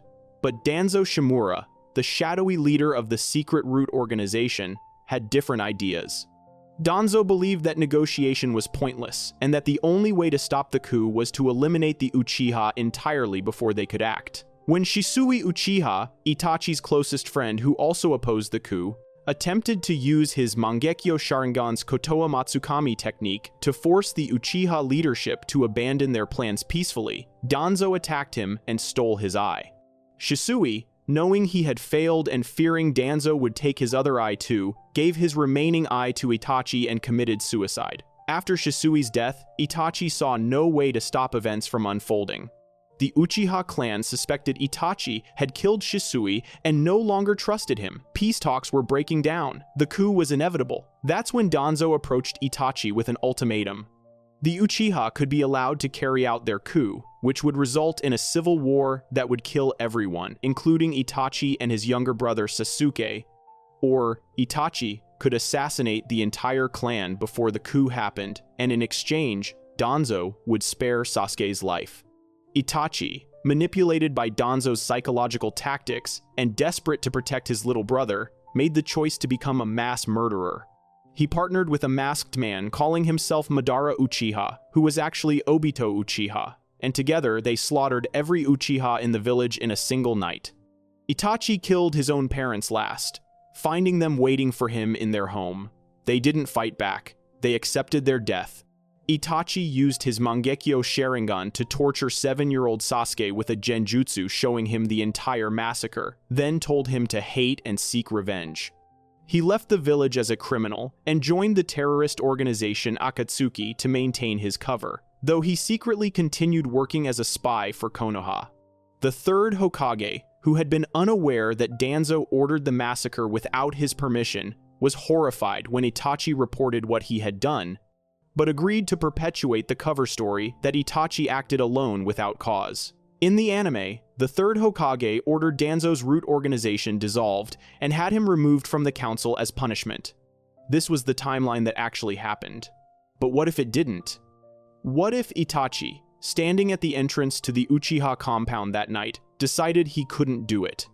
What if the weight of what he was about to do, the enormity of erasing his entire family and heritage, was too much? What if he simply walked away, found his father, and told him the truth about everything? The moment Itachi reveals that Danzo ordered him to massacre the clan, everything changes. Fugaku, who in the anime had been reluctant about the coup and wanted to find an option that would lead to the least bloodshed, now has evidence of the village leadership's true intentions. Danzo literally tried to have their entire clan exterminated. Any possibility of peaceful negotiation dies instantly. The Uchiha clan, outraged and terrified, accelerates their coup timeline. They know they can't wait anymore. If they do, Danzo will find another way to destroy them. Within 48 hours, the Uchiha make their move.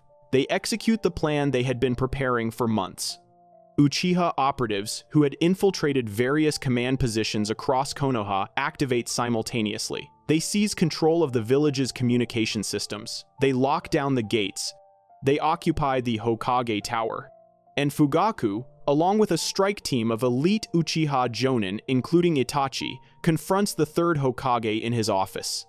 The third Hokage faces an impossible choice. He can fight, which would trigger immediate violence and potentially destroy the village from within, or he can negotiate. Hiruzen chooses to talk. The Uchiha present their demands. They want the surveillance ended. They want to be allowed back into the heart of the village. They want positions on the council. They want Fugaku to become 5th Hokage. And most critically, they want Danzo arrested and executed for attempting to orchestrate genocide. The third Hokage is a kind man, someone who genuinely wanted peace, but he's not naive. He knows that giving in to demands made under threat of force sets a terrible precedent. He also knows that the other clans in Konoha will never accept the Uchiha taking power this way. The Hyuga, the Aburame, the Akimichi, the Nara, all the founding clans have a say in who leads the village. A forced takeover would fracture the entire village structure. Hiruzen tries to negotiate, offering to end the surveillance and give the Uchiha more representation, but he can't agree to making Fugaku Hokage or executing Danzo without consulting the other clan heads and the council. The Uchiha, led by the more radical members like Yashiro Uchiha, who had been pushing for this coup all along, see this as weakness. They see it as the village leadership stalling for time while they plan a counterattack. Tensions escalate, words become heated, someone makes a move that's interpreted as aggressive, and suddenly, jutsu start flying. The third Hokage, despite being older and past his prime, is still incredibly powerful. He's known as the Professor, the man who mastered every jutsu in Konoha. He fights defensively, trying not to kill any Uchiha, but several Uchiha Jonin fall in the initial clash. Fugaku, seeing his clan members dying, activates his Mangekyo Sharingan, a secret he had kept hidden from everyone. The battle intensifies. The fighting spreads throughout the Hokage Tower and spills into the streets. Other Anbu operatives rush to defend the Hokage. Uchiha clan members pour out of their compound to support their leaders. And just like that, Konoha erupts into civil war. Danzo, watching from the shadows, sees his opportunity. With the village tearing itself apart, he activates his root operatives. But he doesn't send them to stop the fighting or protect the Hokage. He sends them to eliminate both sides. Root Nin attack the Uchiha compound, slaughtering civilians who weren't involved in the coup. They also attack the Hokage Tower, creating chaos and making it impossible to tell who's fighting for whom. Danzo's plan is simple. Let the Uchiha and the village leadership destroy each other, then emerge from the shadows to save Konoha and position himself as the next Hokage. It's the ultimate ruthless calculation from a man who has always believed the ends justify any means. The fighting continues for 3 days. The Uchiha, who are concentrated in one area and have the advantage of their Sharingan's predictive abilities, hold their ground in their compound and several key strategic locations, but they're outnumbered. For every non-Uchiha ninja in Konoha who sees the coup as justified, there are 5 who see it as treason. The other clans, especially the Hyuga, who have their own visual jutsu bloodline and have always been rivals with the Uchiha, side with the village leadership. Casualties mount on both sides. The streets of Konoha run red with blood. Buildings burn. Entire sections of the village are destroyed. Itachi, who wanted to prevent war, is now fighting in one, killing Konoha Nin, who he once trained alongside to protect his father and clan.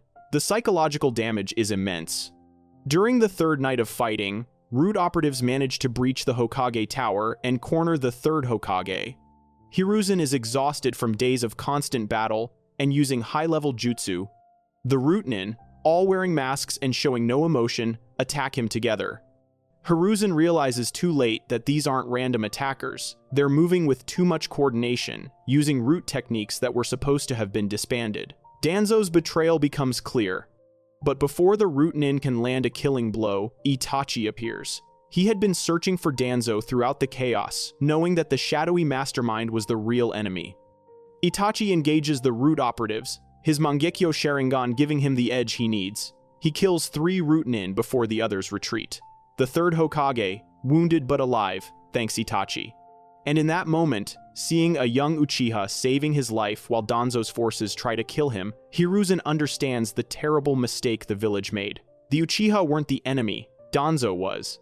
The revelation of Danzo's treachery changes everything. The third Hokage sends word throughout the village, cease hostilities. The Uchiha are not traitors. The real threat is Danzo and Root. But Danzo knows his plan has failed and makes a desperate final move. He takes dozens of Sharingan eyes he had stolen over the years from fallen Uchiha, implants them in his arm, and uses the forbidden Izanagi technique that rewrites reality itself.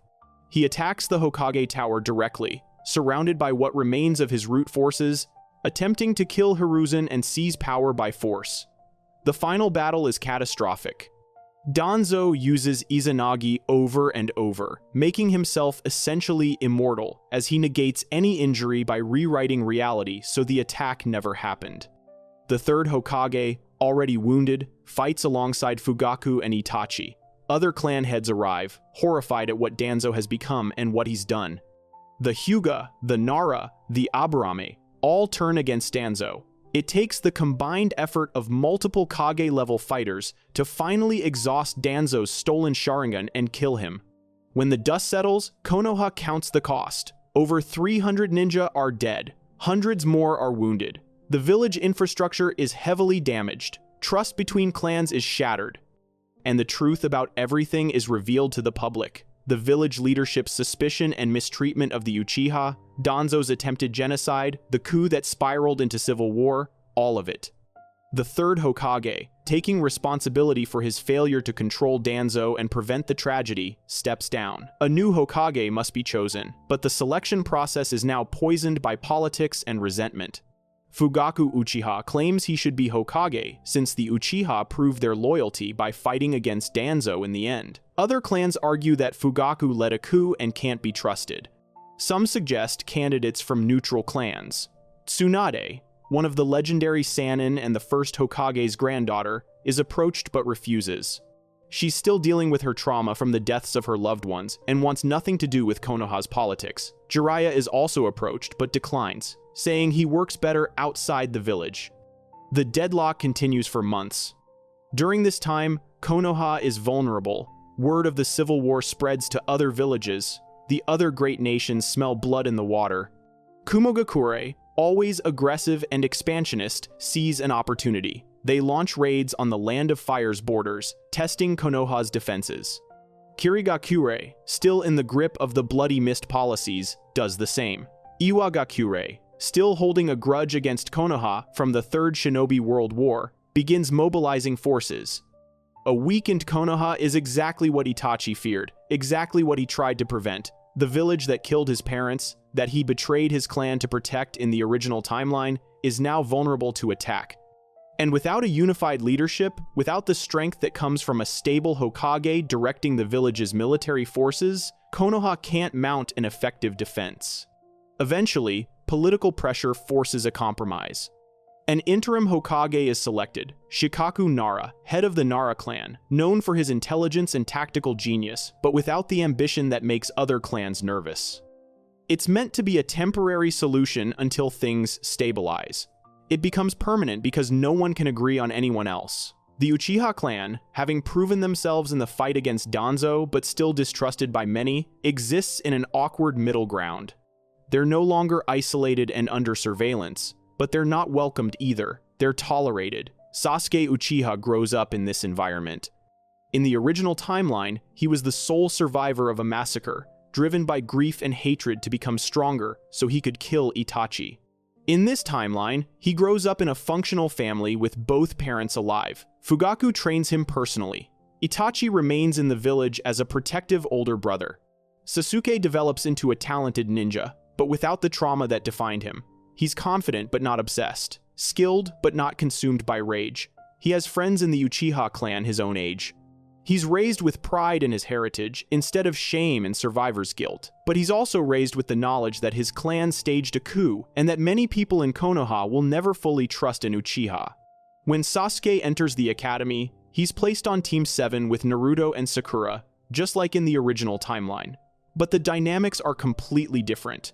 Sasuke doesn't have the chip on his shoulder. He doesn't see himself as an avenger or someone who has to restore his clan's honor through revenge.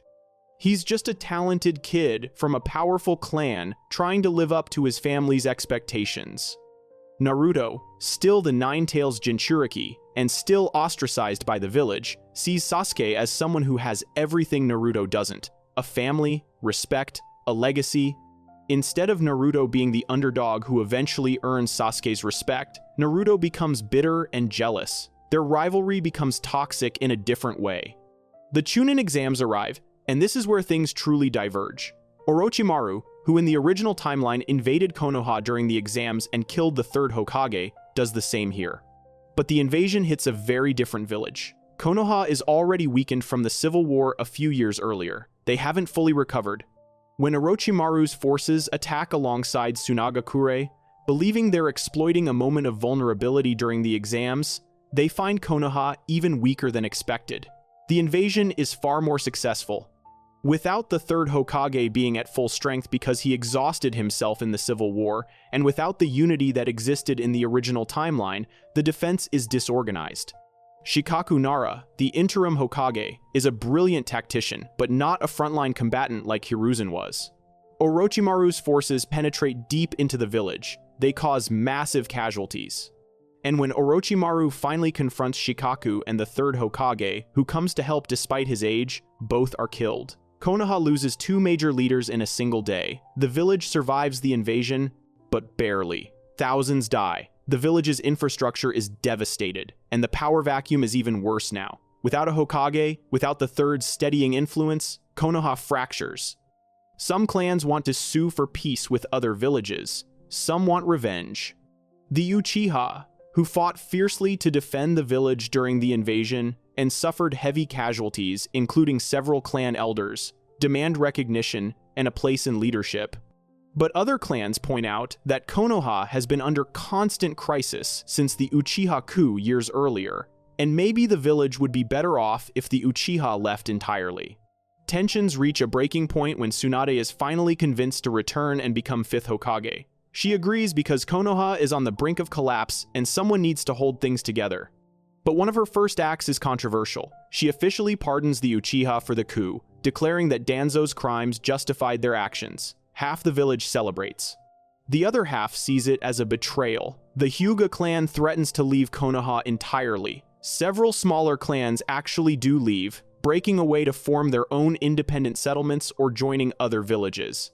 Konoha's power, already weakened, diminishes further. By the time the Akatsuki begins their campaign to capture the tailed beasts, Konoha is a shadow of its former self. When Pain attacks the village searching for Naruto, there's no unified defense like in the original timeline. Konoha doesn't have the strength. Pain's Shinra Tensei, the massive technique that levels the entire village in the original timeline, does the same here, but in this timeline, there aren't enough strong ninja to stop Pain afterward. Tsunade dies using the last of her chakra to protect civilians. The village is destroyed, and when Pain captures Naruto, there's no one strong enough to stop him. This is the critical moment where everything falls apart. Without Naruto, there's no one to convince Nagato to revive everyone he killed. Without Naruto, there's no one to unite the shinobi world against Tobi and Madara when the Fourth Shinobi World War begins. The Akatsuki completes their plan. They capture all 9-tailed beasts. They use them to create the 10 tails. And Obito, wearing his Madara disguise, casts the infinite Tsukuyomi on the entire world. In the original timeline, the Shinobi Alliance defeats Madara and Obito because Naruto and Sasuke inherit the powers of the Sage of Six Paths and work together. In this timeline, Sasuke is still alive, but he's not the same person. He didn't leave the village and train with Orochimaru. He didn't develop his Mangekyo Sharingan through the trauma of Itachi's death. He's a skilled Uchiha Jonin, but not Kage level. And Naruto is dead, captured by Pain, and having his tailed beast extracted. Without the power that Naruto and Sasuke would have inherited, without the unity and strength they represented, the shinobi world has no defense against the infinite Tsukuyomi. The Genjutsu wraps around the planet. Every living person is trapped in an illusion, showing them their perfect dream. For most, this means reuniting with dead loved ones or achieving impossible goals. For the few who briefly resist before being caught, the horror of watching everyone around them become trapped in vines hanging from the god tree is the last thing they ever experience before falling under the Genjutsu themselves. Sasuke's last conscious thought is seeing his father, Fugaku, smiling in the illusion, finally living in a world where the Uchiha are respected and trusted. Itachi, who spent years trying to prevent war and bloodshed, is trapped in a dream where he never had to make impossible choices, where he's just a normal older brother. The entire shinobi world becomes food for the god tree. Obito and Madara's plan succeeds. Humanity is finished, all trapped in eternal sleep while the tree drains their chakra. Kaguya Otsutsuki eventually emerges, and there's no one to stop her from reclaiming the planet. Standing in the ruins of Konoha years before the infinite Tsukuyomi, Itachi would look at what his choice created and realize the terrible truth. By refusing to massacre his clan, by choosing not to carry that sin, he didn't prevent tragedy. He just delayed it and made it worse. The civil war that erupted killed more people than the massacre would have. The weakened Konoha became a target. The political instability led to Orochimaru's successful invasion. The lack of unity meant Pain destroyed the village entirely, and in the end, the entire world paid the price because Naruto died without achieving his destiny, and Sasuke never became strong enough to help save everyone. Every single consequence Itachi had feared when he committed the massacre came true anyway, just slower and more painful. The Uchiha clan survived only to watch their village fall apart. Fugaku became a respected clan head, but never Hokage, dying in Pain's attack. Sasuke grew up with a normal childhood, only to die during the Fourth War. And Itachi himself lived long enough to see that every person he killed that night in the original timeline, all their deaths meant something. Their sacrifice, horrible as it was, kept Konoha strong enough to survive long enough for Naruto to become the hero the world needed. In trying to avoid becoming a mass murderer, Itachi became something worse, the man whose mercy doomed the entire world. This is the darkest truth about Itachi Uchiha's choice. Sometimes there are no good options. Sometimes every path leads to tragedy. The massacre was a horrible crime that traumatized Sasuke and stained Itachi's soul, but it was also, in the specific circumstances of that moment, the least bad option. A surgical strike that ended the threat of civil war and kept Konoha strong. It was a devil's bargain that Itachi accepted, become a villain so the world could have heroes. Kill his family so the village would survive, live as a criminal so his brother could one day understand and forgive him. In the original timeline, Itachi's sacrifice worked. Sasuke became strong enough to help save the world. Naruto achieved his dream. The shinobi world found peace. But in this timeline, where Itachi chose a different path, his mercy created only more death. The Uchiha clan's survival led to Konoha's destruction. Danzo's death stopped one monster, but created a power vacuum that led to many more deaths. And in the end, with the world trapped in eternal illusion and slowly dying as the god tree consumed all chakra, the The universe paid the ultimate price because one 13-year-old boy couldn't bring himself to kill his family. The hardest truths are the ones we don't want to hear. And this is the hardest truth of all. Itachi Uchiha made the right choice when he massacred his clan, because the alternative was this. Before we move on, make sure to subscribe if you're enjoying this breakdown. Next up, we've got, what if Madara awakened the Rinnegan before old age? What if Madara awakened the Rinnegan before his old age? The story of Madara Uchiha is a tale of ambition stretched across decades, a legend of power that almost conquered the world but fell just short because of one critical factor: time. Madara Uchiha, the legendary leader of the Uchiha clan and rival to the first Hokage Hashirama Senju, was one of the most powerful shinobi who ever lived. He possessed the eternal Mangekyo Sharingan. He wielded a perfect Susanoo that could fight tailed beasts. He mastered every form of combat and jutsu imaginable. And after his supposed death at the Valley of the End, he discovered the secret to obtaining the ultimate visual power, the Rinnegan, the legendary eyes of the Sage of Six Paths himself. But Madara's path to the Rinnegan came with a devastating limitation. During his final battle with Hashirama at the Valley of the End, Madara secretly bit off a piece of Hashirama's flesh. He faked his death and went into hiding, implanting those cells into his own body. By combining Indra's chakra, which Madara inherited as an Uchiha and Indra's reincarnation, with Asura's chakra from Hashirama's Senju bloodline, Madara fulfilled the requirements to awaken the Rinnegan. But the process wasn't instantaneous. The transformation took decades, possibly even half a century. Madara's eyes did not evolve into the Rinnegan until he was an old man at the end of his natural lifespan, his body wasted and dying. By the time those legendary purple eyes with their ripple pattern finally manifested, Madara was too weak to use them. He had run out of time, so he created a backup plan.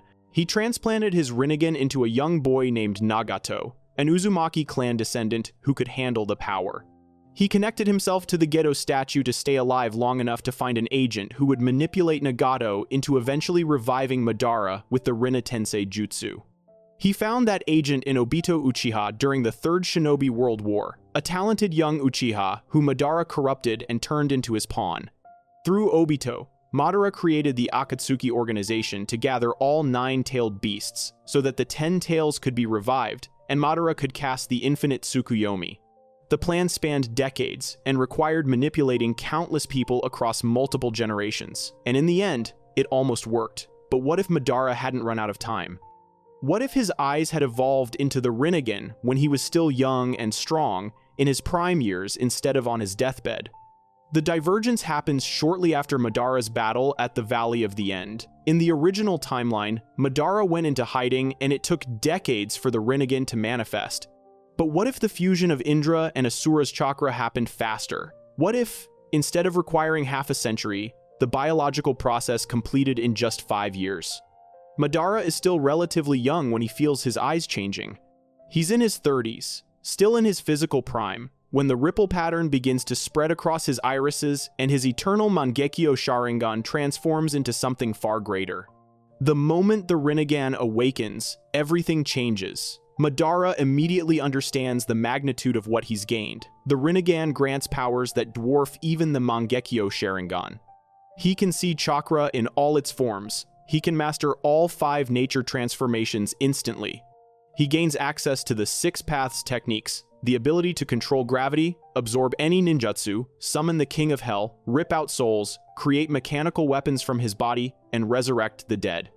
But most importantly, the Rinnegan gives Madara something he desperately needed: more time. The Hashirama cells integrated into his body don't just grant him wood release abilities.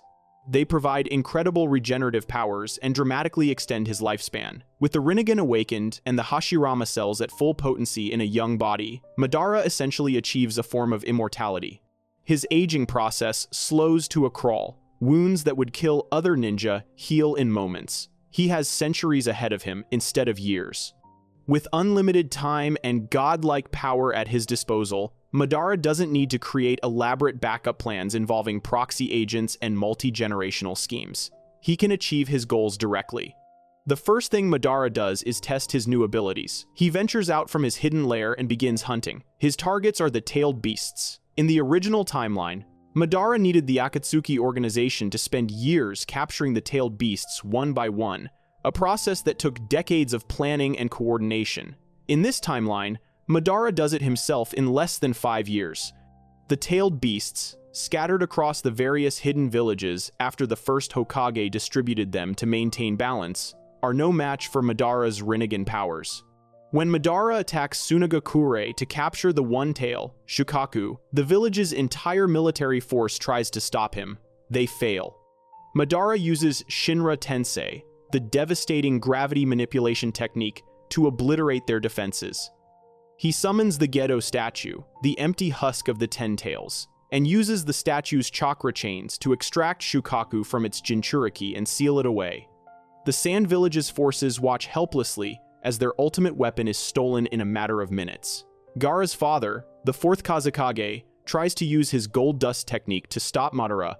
Madara crushes him with a casual application of Bansho Tenin, pulling the Kazekage through the air and impaling him on a summoned weapon. The message is clear: resistance is futile.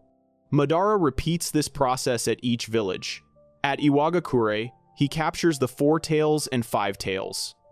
The third Tsuchikage Onoki, who actually fought Madara decades earlier and survived, recognizes him immediately. Onoki uses his particle-style technique, one of the few jutsu capable of disintegrating anything it touches, but Madara absorbs it with the Preta Path's chakra absorption. Then Madara uses the human path to rip out Onoki's soul while the old man watches in horror. The Iwa forces crumble. At Kumogakure, Madara faces the Two Tails and Eight Tails, along with the third Raikage, one of the strongest Kage in history. The Raikage's lightning release armor makes him nearly invincible, and his speed rivals even the Flying Thunder God technique. It doesn't matter. Madara traps the Raikage in a genjutsu with a single glance, then seals both tailed beasts, while the Cloud Ninja watch their leader stand frozen, trapped in an illusion. Kirigakure loses the Three Tails and Six Tails in a single night. Madara walks through the Blood Mist village like a ghost, his Rinnegan piercing through their concealment techniques, his power overwhelming their 7 ninja swordsmen. The Mizukage tries to negotiate, offering Madara anything he wants if he'll spare the village. Madara takes the tailed beasts and leaves the village in ruins anyway. Only Konoha remains, housing the 9 tails inside Kushina Uzumaki, the wife of Minato Namikaze, who will eventually become the 4th Hokage. The attack on Konoha comes without warning. Madara appears in the village during Kushina's childbirth, the moment when the 9 tails seal is weakest, just like Obito did in the original timeline. But unlike Obito, who had to use stealth and trickery, Madara simply overwhelms everyone with raw power. Minato Namikaze, the Yellow Flash, the man who would become the 4th Hokage and is considered the fastest shinobi alive, tries to fight Madara. He marks Madara with his Flying Thunder God technique and attempts a surprise attack. Madara sees it coming with his Rinnegan and uses the Asura path to create multiple mechanical arms that catch Minato mid-teleport. Before Minato can react, Madara uses the human path to extract his soul, killing Konoha's greatest prodigy instantly. Kushina, weakened from childbirth, can't maintain the 9 tails seal. Madara uses his Rinnegan to suppress her completely, extracts the 9 tails, and seals it into the Gedo statue along with the other 8-tailed beasts. Newborn Naruto cries in the wreckage as Madara completes his collection. The 3rd Hokage Hiruzen Sarutobi rallies Konoha's forces for a final stand, but what can they do against someone who just killed the 4th Hokage in seconds and captured the 9 tails effortlessly? Madara stands atop the Hokage monument, looking down at the village he helped found, and uses Shinra Tensei. The massive gravitational blast levels half of Konoha in a single attack. Thousands die instantly. The survivors flee. Within 5 years of awakening his Rinnegan, Madara has captured all 9-tailed beasts. The process that was supposed to take the Akatsuki decades of coordinated effort across multiple wars, Madara accomplished alone through sheer overwhelming power. The hidden villages are devastated. 4 of the 5 Kage are dead. The balance of power in the shinobi world has completely collapsed, and Madara hasn't even begun his real plan yet. With all 9-tailed beasts sealed in the Gedo statue, Madara performs the ritual. The statue transforms, its body shifting and mutating as the tailed beast's combined chakra awakens the Ten Tails. The ancient demon, the origin of all chakra in the world, manifests for the first time in centuries. It's a creature of pure destruction, capable of reshaping continents with its attacks. And Madara, using the sealing techniques he perfected during his years of preparation, seals the Ten Tails into himself.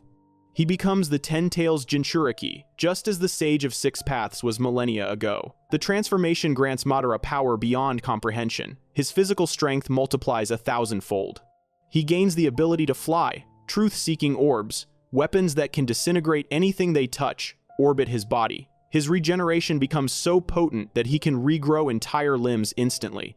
And most importantly, a third eye opens on his forehead. The Rinne Sharingan, the ultimate evolution of the Rinnegan that combines the power of both legendary dojutsu. Madara wastes no time. He flies into the sky, ascending until he's close enough to the moon to serve his purpose. The Rinne Sharingan on his forehead activates, its 9 tomoe spinning.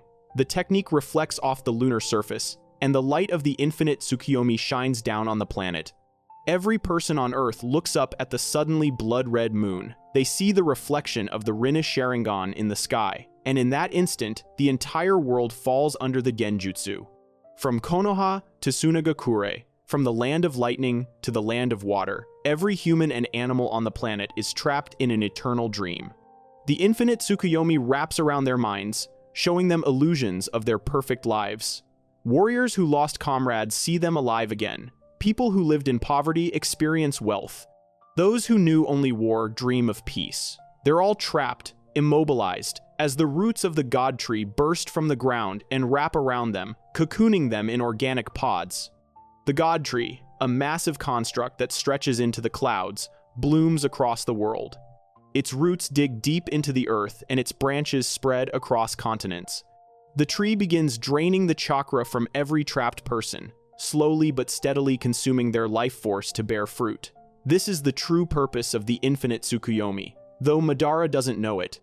He believes he's created a world of peace, where everyone can live their perfect dream. In reality, he's initiated the harvest that will eventually resurrect Kaguya Otsutsuki, the mother of the Sage of Six Paths and the origin of all chakra on Earth. But that resurrection takes time, and in the years between Madara casting the infinite Tsukuyomi and Kaguya's revival, Madara rules over a dead world. He walks across continents, observing the countless cocoons hanging from the God Tree's branches. Inside each one, a person dreams. They dream of happiness, of love, of achievement, of peace. They'll never wake up. They'll never know that their dream is a lie. They'll simply fade away as the tree consumes them over decades, perhaps even centuries. Madara believes he's won. He's achieved the peace he sought, a world without conflict, because there's no one conscious to create conflict. The shinobi system that created endless cycles of war and revenge no longer exists. The hidden villages that sent children to die in battles over territory and resources are empty ruins. The cycle of hatred that defined the shinobi world for centuries has been broken, not through understanding or compromise, but through universal enslavement. In Madara's mind, this is salvation. No one will suffer because no one will be awake to experience suffering. No one will lose loved ones because everyone exists in a dream where their loved ones are alive and well. It's a twisted form of utopia, a peace achieved through the absolute domination of every living thing on the planet. Madara stands at the base of the God Tree, looking up at its massive form stretching into the heavens, and feels satisfied. He's completed his life's work. The Eye of the Moon plan, conceived decades ago when he first read the Uchiha Stone Tablet, has reached its ultimate conclusion decades ahead of schedule. But Madara underestimated one critical factor: Black Zetsu. The creature he believes is a manifestation of his own will, created when he awakened the Rinnegan, is actually far older and far more dangerous. Black Zetsu is Kaguya Otsutsuki's will made physical, a being that has existed for 1,000 years with a single purpose: resurrect its mother. In the original timeline, Black Zetsu manipulated events carefully, waiting for the perfect moment to betray Madara during the Fourth Shinobi World War, when Naruto and Sasuke, the reincarnations of Asura and Indra, could potentially stop Kaguya after her resurrection. But in this timeline, there is no fourth war. There are no reincarnations strong enough to pose a threat. Naruto Uzumaki died as an infant when Madara destroyed Konoha. Sasuke Uchiha was never born because Madara killed Fugaku Uchiha during the attack on Konoha years before Sasuke's birth. The current Indra and Asura reincarnations are dead, and the next cycle won't occur for decades. Black Zetsu realizes this is the perfect opportunity. With no potential opposition and Madara having already gathered all the conditions necessary, Black Zetsu can resurrect Kaguya immediately. 10 years after Madara cast the infinite Tsukuyomi, as the God Tree continues to drain the chakra from billions of dreaming people, Black Zetsu makes its move. Madara is standing beneath the tree, meditating, when Black Zetsu emerges from the ground behind him. Before Madara can react, Black Zetsu impales him through the chest with its arm.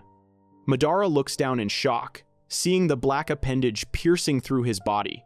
He tries to use his truth-seeking orbs to destroy Black Zetsu, but the creature's will is too strong, its control over Madara's body too complete. Black Zetsu speaks, its voice a raspy whisper that carries the weight of centuries. It tells Madara the truth he never suspected. The stone tablet was altered.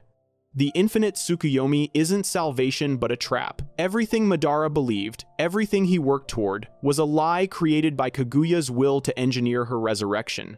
Madara, the legendary Uchiha who bent the world to his will, was nothing but a pawn in a plan that began 1,000 years before his birth. Madara tries to fight, tries to resist, but his body is already transforming. Black Zetsu's essence spreads through him like ink in water, rewriting his very existence. The chakra from the God Tree flows into Madara's body, massive amounts of energy that no human form can contain. His body swells, shifts, mutates. His skin becomes pale white, his hair turns silver. A third eye opens on his forehead, not the Rinne Sharingan he possessed, but something even more ancient. A Rinne Sharingan with 9 tomoe in 3 rings. Horns sprout from his head. And when the transformation completes, the being that stands beneath the God Tree is no longer Madara Uchiha. It's Kaguya Otsutsuki, the rabbit goddess, the progenitor of chakra, the mother of the Sage of Six Paths. She has returned after 1,000 years of imprisonment, resurrected through the sacrifice of Madara's body and the chakra harvest of the entire human race. Kaguya looks up at the God Tree, her tree, and smiles. The harvest is proceeding perfectly. In a few more decades, every human on the planet will be drained dry, their chakra converted into fruits that Kaguya can consume to regain her full power and more. But Kaguya faces the same problem Madara did. There's no one left to oppose her.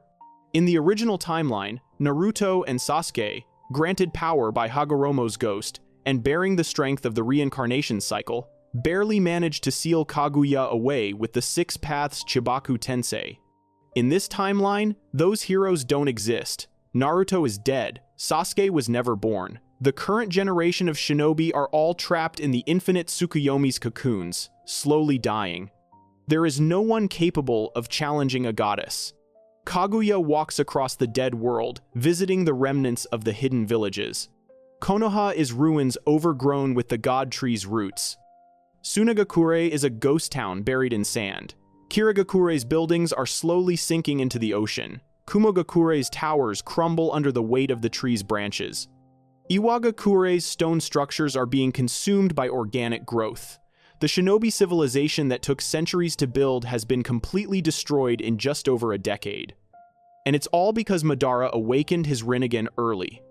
In the original timeline, Madara's delayed awakening created a situation where his plan required decades of preparation, multiple agents, and complex coordination. This gave the world time to produce heroes strong enough to eventually stop him. Naruto grew into the most powerful ninja of his generation. Sasuke mastered the Rinnegan. The Shinobi Alliance united against a common threat. The reincarnations of Indra and Asura achieved a level of power that could match even the Ten Tails Jinchuriki. But in this timeline, Madara's early awakening meant he could execute his plan immediately, before those heroes existed, before the world had any chance to prepare a defense. The years pass. The God Tree continues its harvest. The cocoons hanging from its branches become more and more withered as the people inside slowly die, their life force completely drained. Kaguya waits patiently, just as she waited for 1,000 years sealed in the moon. She has all the time in the world now. Eventually, after perhaps a century, the last human dies. The god tree blooms fully, producing countless chakra fruits. Kaguya consumes them all, absorbing the chakra of an entire planet's population. Her power grows to levels that dwarf even her original strength from a millennium ago. She becomes a god in truth, not just in title. With Earth completely under her control and its chakra harvested, Kaguya turns her attention outward. She looks to the stars, to the other worlds in the universe where the Otsutsuki clan operates, harvesting planets and consuming their energy.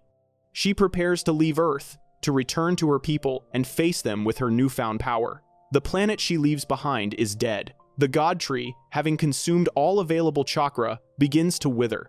The cocoons fall from its branches, empty husks containing nothing but dust. The great hidden villages are completely overgrown, the ruins so consumed by vegetation that no trace of human civilization remains. In a few thousand years, there will be no evidence that humans ever existed on this planet.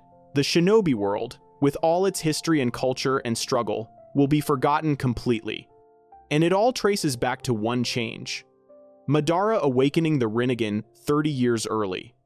In the original timeline, Madara's late awakening forced him to create a plan that spanned generations.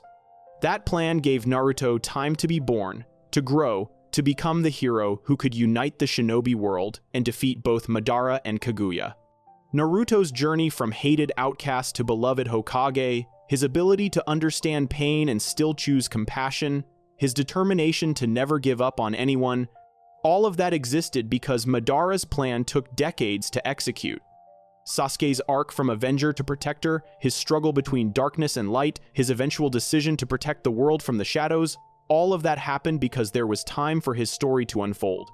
The bonds formed between Team 7, the rivalries and friendships across the shinobi world, the great ninja war that united former enemies against a common threat, the new era of peace that Naruto established as Hokage, none of it could exist in this timeline. Without the time delay, there were no heroes. Without the heroes, there was no hope. The irony is devastating. Madara believed that gaining the Rinnegan in his prime would let him achieve his goals and create peace. And in a sense, he was right. He did create peace. A dead world has no conflict. An enslaved population has no war. Corpses don't fight. But that's not really peace. That's extinction, wearing peace's face. True peace requires conscious beings choosing coexistence. It requires effort, compromise, understanding. The peace that Naruto eventually created in the original timeline was hard-won through countless sacrifices and the determination to break cycles of hatred. It was real because people chose it despite their pain.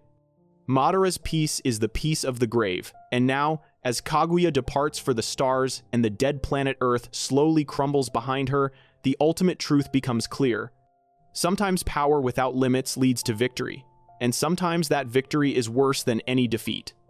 The shinobi world, with all its flaws and violence and suffering, at least gave people the chance to choose their own path, to struggle towards something better, to create meaning through their actions. Madara took that away. He replaced a flawed world with no world at all. In trying to end suffering by ending consciousness itself, he committed the greatest crime imaginable. He erased the possibility of hope. Naruto Uzumaki never got to chase his dream of becoming Hokage. Sasuke Uchiha never got to avenge and then move beyond his revenge. Sakura never got to become a legendary medical ninja. Kakashi never got to see his students surpass him. Rock Lee never got to prove that hard work beats genius. Hinata never got to confess her love. Shikamaru never got to find something worth fighting for beyond his own comfort. Gaara never got to transform from a monster into a leader. Jiraiya never got to see his student become the hero he wrote about in his novels. Tsunade never got to see Konoha rise from its ashes. All the great stories that would have defined a generation never happened because there was no time for them to occur. The heroes died before they could become heroes. The bonds were severed before they could form. The world ended before its story could truly begin. This is what Madara's early awakening created. Absolute power leading to absolute destruction. No Akatsuki to slowly build tension over years. No time for the world to prepare. No chance for the reincarnation cycle to produce champions strong enough to matter, just a god appearing in his prime, crushing all resistance instantly, and dooming the entire planet in the span of a decade. In the original timeline, Madara's greatest mistake was awakening his Rinnegan too late. He ran out of time and had to create elaborate backup plans, which introduced points of failure that eventually led to his defeat. But this timeline proves something even more disturbing. If Madara had gotten what he wanted, if he had awakened his power in his prime, he wouldn't have been defeated at all. He would have won completely. And that victory would have been the end of everything. Sometimes the hero's journey requires the villain to make mistakes. Sometimes salvation depends on evil not being quite efficient enough. The shinobi world was saved not because good triumphed over evil through moral superiority, but because evil took too long to execute its plan and gave good enough time to become strong enough to fight back. Remove that time, and evil simply wins.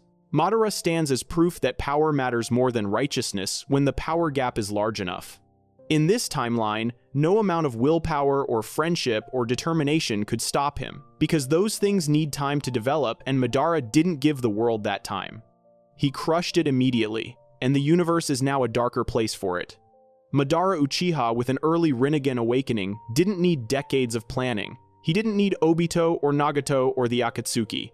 He didn't need to wait or scheme or manipulate. He just needed to be strong enough to take what he wanted before anyone could stop him. And in doing so, he proved that in a world where godlike power exists, the most dangerous thing isn't evil intention. It's evil intention combined with perfect timing. The shinobi world we know, with all its heroes and hope and hard-won peace, only exists because Madara's power came too late. In this timeline, it came at exactly the right time for him. And that made all the difference between a story of heroic triumph and a story of total extinction. If you enjoyed the video, make sure to subscribe, and I'll see you in the next video.